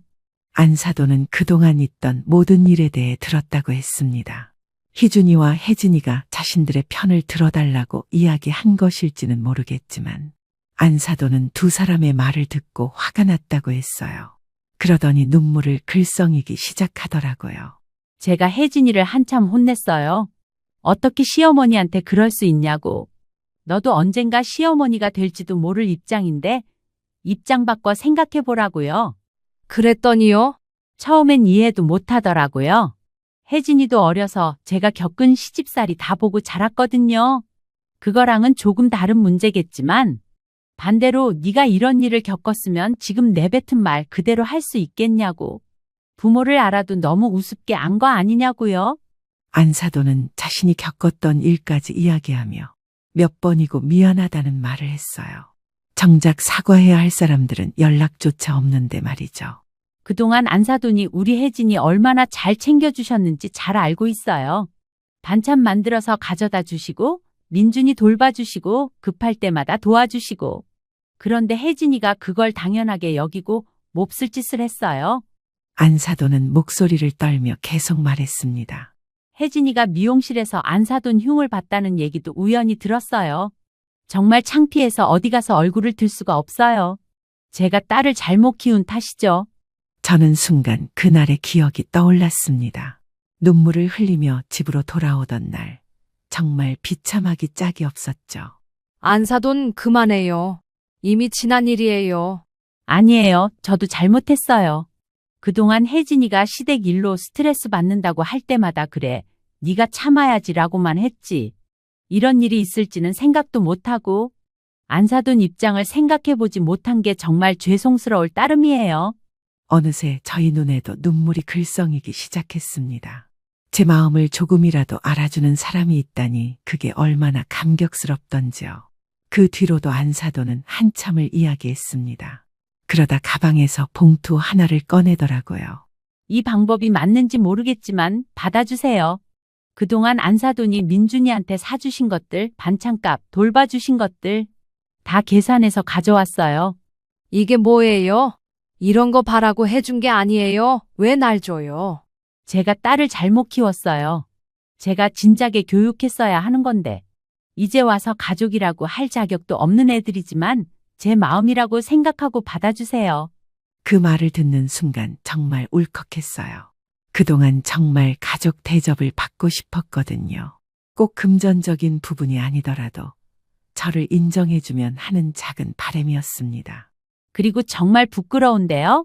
박서방이 안사돈 집을 담보로 대출하겠다는 이야기도 들었어요. 정말 어이가 없더라고요.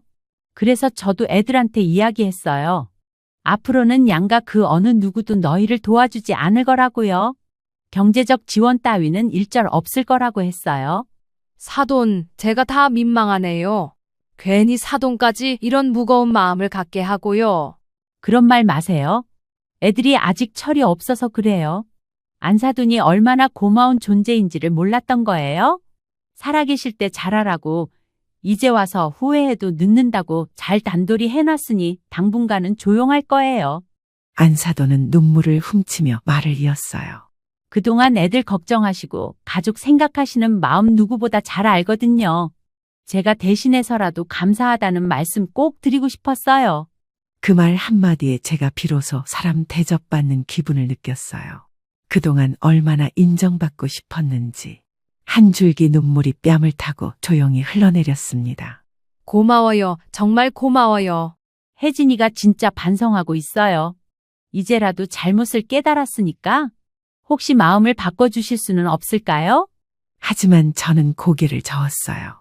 절 생각해주는 안사돈의 마음은 고맙지만 이미 늦었어요. 상처받은 마음이 하루아침에 회복되지는 않거든요. 시간이 필요해요. 알겠어요. 안사돈 결정 존중할게요. 대신 앞으로도 연락은 하면서 지내요. 그날 카페를 나서면서 마음이 조금은 따뜻해졌어요. 적어도 한 사람은 제 마음을 이해해주는 사람이 있다는 게 위로가 됐거든요. 며칠 뒤 저는 고향으로 이사를 했습니다. 짐 정리를 하고 주변을 돌아다니며 적응을 하다 보니 시간 가는 줄 모르겠더라고요. 모든 걸 다 정리하고 내려오니 시원섭섭하면서도 속이 뻥 뚫리는 기분이었습니다. 그리고 고향으로 이사한 지 한 달쯤 지났을 때였어요. 혜자와 가까이 지내며 나름 평온한 일상을 보내고 있었죠. 휴대폰이 정신없이 울리기 시작했습니다. 발신자는 다름 아닌 아들이었어요. 아들의 전화를 받을까 말까 그 짧은 시간 동안 수십 번도 더 고민했던 것 같아요. 하지만 안 받을 이유가 없었고 잘 사는지 궁금하기도 해서 전화를 받기로 했습니다. 그런데 전화를 받았더니 아들의 목소리가 잔뜩 떨리는 거 있죠? 엄마 계세요? 희준아, 무슨 일이야? 목소리가 이상한데. 엄마, 정말 미안해요. 정말 잘못했어요. 처음에는 또 집 얘기를 꺼내나 싶었는데 아들의 목소리가 심상치 않더라고요. 무슨 일인데? 정확히 말해봐. 엄마, 저희 정말 큰일 났어요. 장모님도 저희한테 지원 완전히 끊었어요. 화가 정말 많이 나셨나 봐요. 그제서야 상황이 파악됐어요. 안사돈이 말만 한 게 아니라 정말로 경제적 지원을 끊은 거였어요. 저는 침착함을 유지하고 말을 이었습니다. 그래서? 엄마, 저희가 정말 잘못 생각했어요. 부모님들이 도와주시는 게 당연한 줄 알았는데 이제야 깨달았어요. 뭘 깨달았는데? 엄마가 얼마나 고마운 존재였는지요. 그동안 엄마한테 얼마나 못했는지. 아들이 울먹이는 소리가 들렸어요. 엄마, 혜진이가 요즘 계속 울어요. 자기가 너무 못했다고, 시어머니한테 어떻게 그럴 수 있었냐고. 자꾸 자책하면서 잠도 못 자요. 그럼 이제 알겠네. 엄마, 저희 정말 잘못했어요. 다시 기회를 주세요. 엄마 없이는 안 돼요. 하지만 저는 담담하게 말했어요. 희준아, 엄마 말 잘 들어라. 네, 엄마. 엄마를 필요로 하지 않는 너희들 곁에 더 이상 있을 이유가 없어. 그동안 엄마가 얼마나 외로웠는지 알아? 엄마, 밥 한 번 같이 먹자는 것도 부담스러워하고 손주 생일에도 초대 안 하고 내가 정성스럽게 만든 반찬은 쓰레기통에 버리고 그게 가족이 할 짓이야? 아들이 말없이 훌쩍거리는 소리만 들렸어요. 그리고 뭐? 내 집을 담보로 쓰겠다고? 어차피 나중에 자기 거 될 집이라고? 엄마, 정말 죄송해요. 제가 미쳤었나 봐요. 희준아, 엄마가 너희한테 뭘 바란 줄 알아? 돈도 아니고 집도 아니야. 그냥 가족으로 인정받고 싶었던 거야. 그게 그렇게 어려운 일이었니? 엄마, 이제 와서 후회해도 늦어. 상처받은 마음이 하루아침에 나을 줄 알아? 그러자 아들이 더욱 절박하게 말했어요. 엄마, 그럼 어떻게 해야 해요? 정말 뭐든지 할게요. 엄마한테 잘할게요. 희준아, 엄마 말 잘 들어라. 앞으로 엄마한테 경제적 지원은 기대하지 마. 그리고 진짜로 정신 차리고 살아. 두 사람이 벌어서 살 수 있을 만큼만 쓰고 부모님들한테 의존하지 말고. 네, 엄마. 그리고 혜진이한테 전해라. 진짜로 변했다는 걸 행동으로 보여주라고. 말로만 미안하다고 하지 말고. 알겠어요, 엄마. 언젠가 너희가 정말로 철이 들고 양가 부모님들한테 인정받을 만한 사람이 되면 그때 다시 얘기하자. 엄마, 정말 기회를 주실 거죠? 정말 변할게요. 지켜보겠어. 하지만 당분간은 연락하지 마. 엄마도 상처받은 마음 치유하는 시간이 필요해. 그렇게 통화를 끝냈어요. 사실 마음이 아프지 않다면 거짓말이에요. 그래도 아들이니까. 하지만 이번만큼은 확실하게 선을 그어야 한다고 생각했어요. 며칠 후 혜진이에게서도 편지가 왔어요. 길고 긴 사과 편지였어요. 자신이 얼마나 잘못했는지, 어머니의 정성을 몰라봤는지 앞으로는 정말 달라지겠다는 내용이었죠. 하지만 편지만으로는 부족해요. 진짜 변했는지는 시간이 지나봐야 알 수 있는 거니까요. 그렇게 저는 스스로 마음을 다독이며 살아가기로 했습니다. 매일 아침 일찍 일어나서 바닷바람을 맞으며 산책을 하고 시장에서 신선한 재료들을 사다가 저 혼자만을 위한 밥상을 차려요. 처음에는 혼자 밥 먹는 게 서럽기도 했지만 이제는 이 시간이 소중해요. 누구 눈치 보지 않고 제가 좋아하는 음식을 제가 좋아하는 만큼 만들어서 천천히 맛있게 먹어요. 이제 누구에게도 침이 아니야. 매일 아침 거울을 보며 스스로에게 이렇게 말해요. 정말 홀가분해요. 친구 혜자와는 거의 매일 만나서 동네 할머니들과 어울려 다녀요. 요가도 배우고 서예도 배우고 어떨 때는 바닷가에서 조개도 캐고 이런 게 진짜 노년의 여유로운 삶이구나 싶어요. 가끔 아들에게서 안부 문자가 와요. 예전과는 확실히 달라진 모습이에요. 엄마, 안녕하세요. 날씨가 많이 추워졌는데 감기 조심하세요. 저희는 열심히 살고 있습니다. 혜진이도 많이 반성하고 있어요. 엄마, 오늘 민준이가 할머니 보고 싶다고 하네요. 할머니가 해주신 계란말이 또 먹고 싶다고. 언젠가 할머니께 직접 감사 인사드릴 수 있는 날이 왔으면 좋겠어요. 이런 문자들을 보면 마음이 조금씩 누그러져요. 하지만 아직은 시간이 더 필요해요. 며느리한테서도 가끔 편지가 와요. 어머니, 정말 죄송합니다. 그동안 어머니가 해주신 반찬들, 이제야 그 소중함을 알겠어요. 어머니 없으니까 집안이 정말 삭막해요. 민준이도 할머니를 많이 찾고 있어요. 언젠가 용서해 주시면 정말 다른 사람이 된 모습 보여드릴게요. 편지를 읽을 때마다 복잡한 마음이 들어요. 미워하고 싶지만 한편으로는 가족이니까. 안사돈과는 계속 연락하며 지내고 있어요. 가끔 안부 전화도 하고 과일도 보내고 하면서요. 진짜 가족 같은 느낌이에요. 하루는 전화가 오더니 이런 말을 하더라고요. 안사돈, 혜진이가 요즘 정말 많이 변했어요. 집안일도 열심히 하고 희준이한테도 부모님께 잘하라고 계속 말하고 그래도 사돈 상처받으신 마음 생각하면 당분간은 시간이 필요하겠죠. 그래요. 급할 것 없어요. 진짜 변했는지는 오랜 시간 지켜봐야 알 수 있는 거니까. 그렇게 시간이 흘러 어제는 손주 민준이 생일이었어요. 작년에는 초대받지 못해서 그렇게 서러웠는데 올해는 아예 관심도 없어요. 대신 혜자와 함께 바닷가에서 맛있는 회를 사 먹으며 즐거운 시간을 보냈어요. 오늘 네 손주 생일이라고 하지 않았어? 연락 안 해봐도 돼?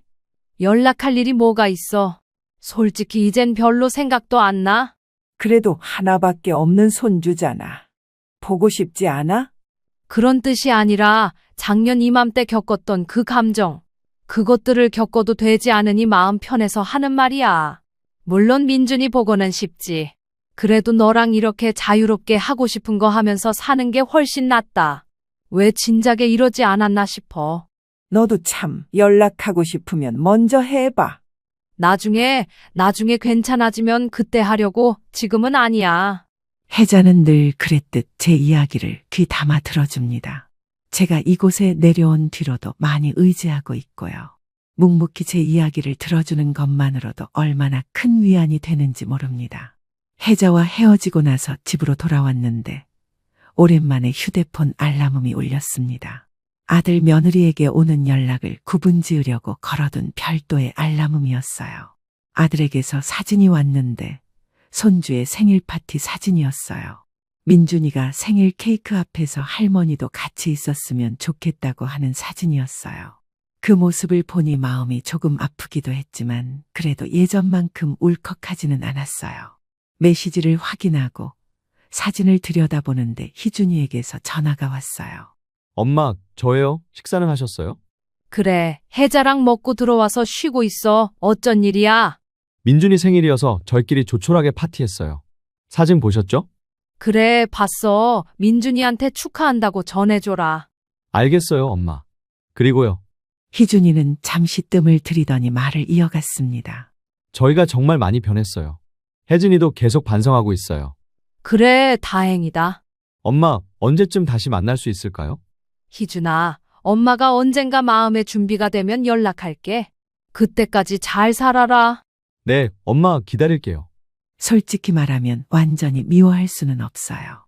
그래도 30년 넘게 키운 아들이고 며느리도 이제는 진짜 반성하는 것 같고 하지만 성급하게 관계를 회복하고 싶지는 않아요. 상처받은 마음이 완전히 아물려면 더 많은 시간이 필요해요. 그리고 정말로 변했는지 확인하려면 최소 1년은 지켜봐야 한다고 생각해요. 요즘 저는 정말 행복해요. 아침에 일어나면 오늘은 뭘 하면서 보낼까 하는 설렘이 있어요. 바다 구경도 하고 친구들과 수다도 떨고 책도 읽고 드라마도 보고 가장 좋은 건 아무도 제게 이런저런 간섭을 하지 않는다는 거예요.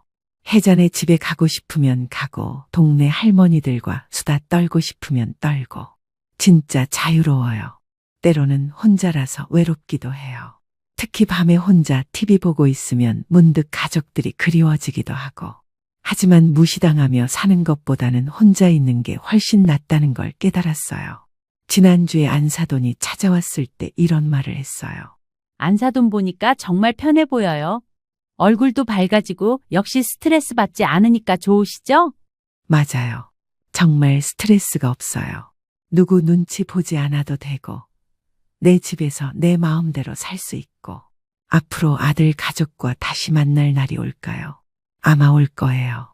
하지만 예전처럼 무조건적으로 희생하고 참지는 않을 거예요. 이제는 저도 저를 사랑하는 법을 배웠거든요. 만약 그들이 정말로 변해서 다시 만나게 된다면 그때는 서로 존중하는 관계로 만나고 싶어요. 할머니이자 어머니로서의 존재감을 인정받으면서 말이에요. 지금 이 순간만큼은 제 인생에서 가장 평화롭고 자유로운 시간이에요. 70세의 새로운 인생을 시작한다는 게 쉽지 않은 일이지만 용기를 낸 제가 자랑스러워요. 오늘도 아침 밥상을 차리며 스스로에게 말해요. 경수가 잘 살고 있어. 이제 누구한테도 미안해하지 마. 너는 충분히 잘했어. 그리고 창밖으로 보이는 푸른 바다를 보며 웃어요. 이 평온함, 이 자유로움이 바로 제가 찾고 있던 행복이었나 봐요.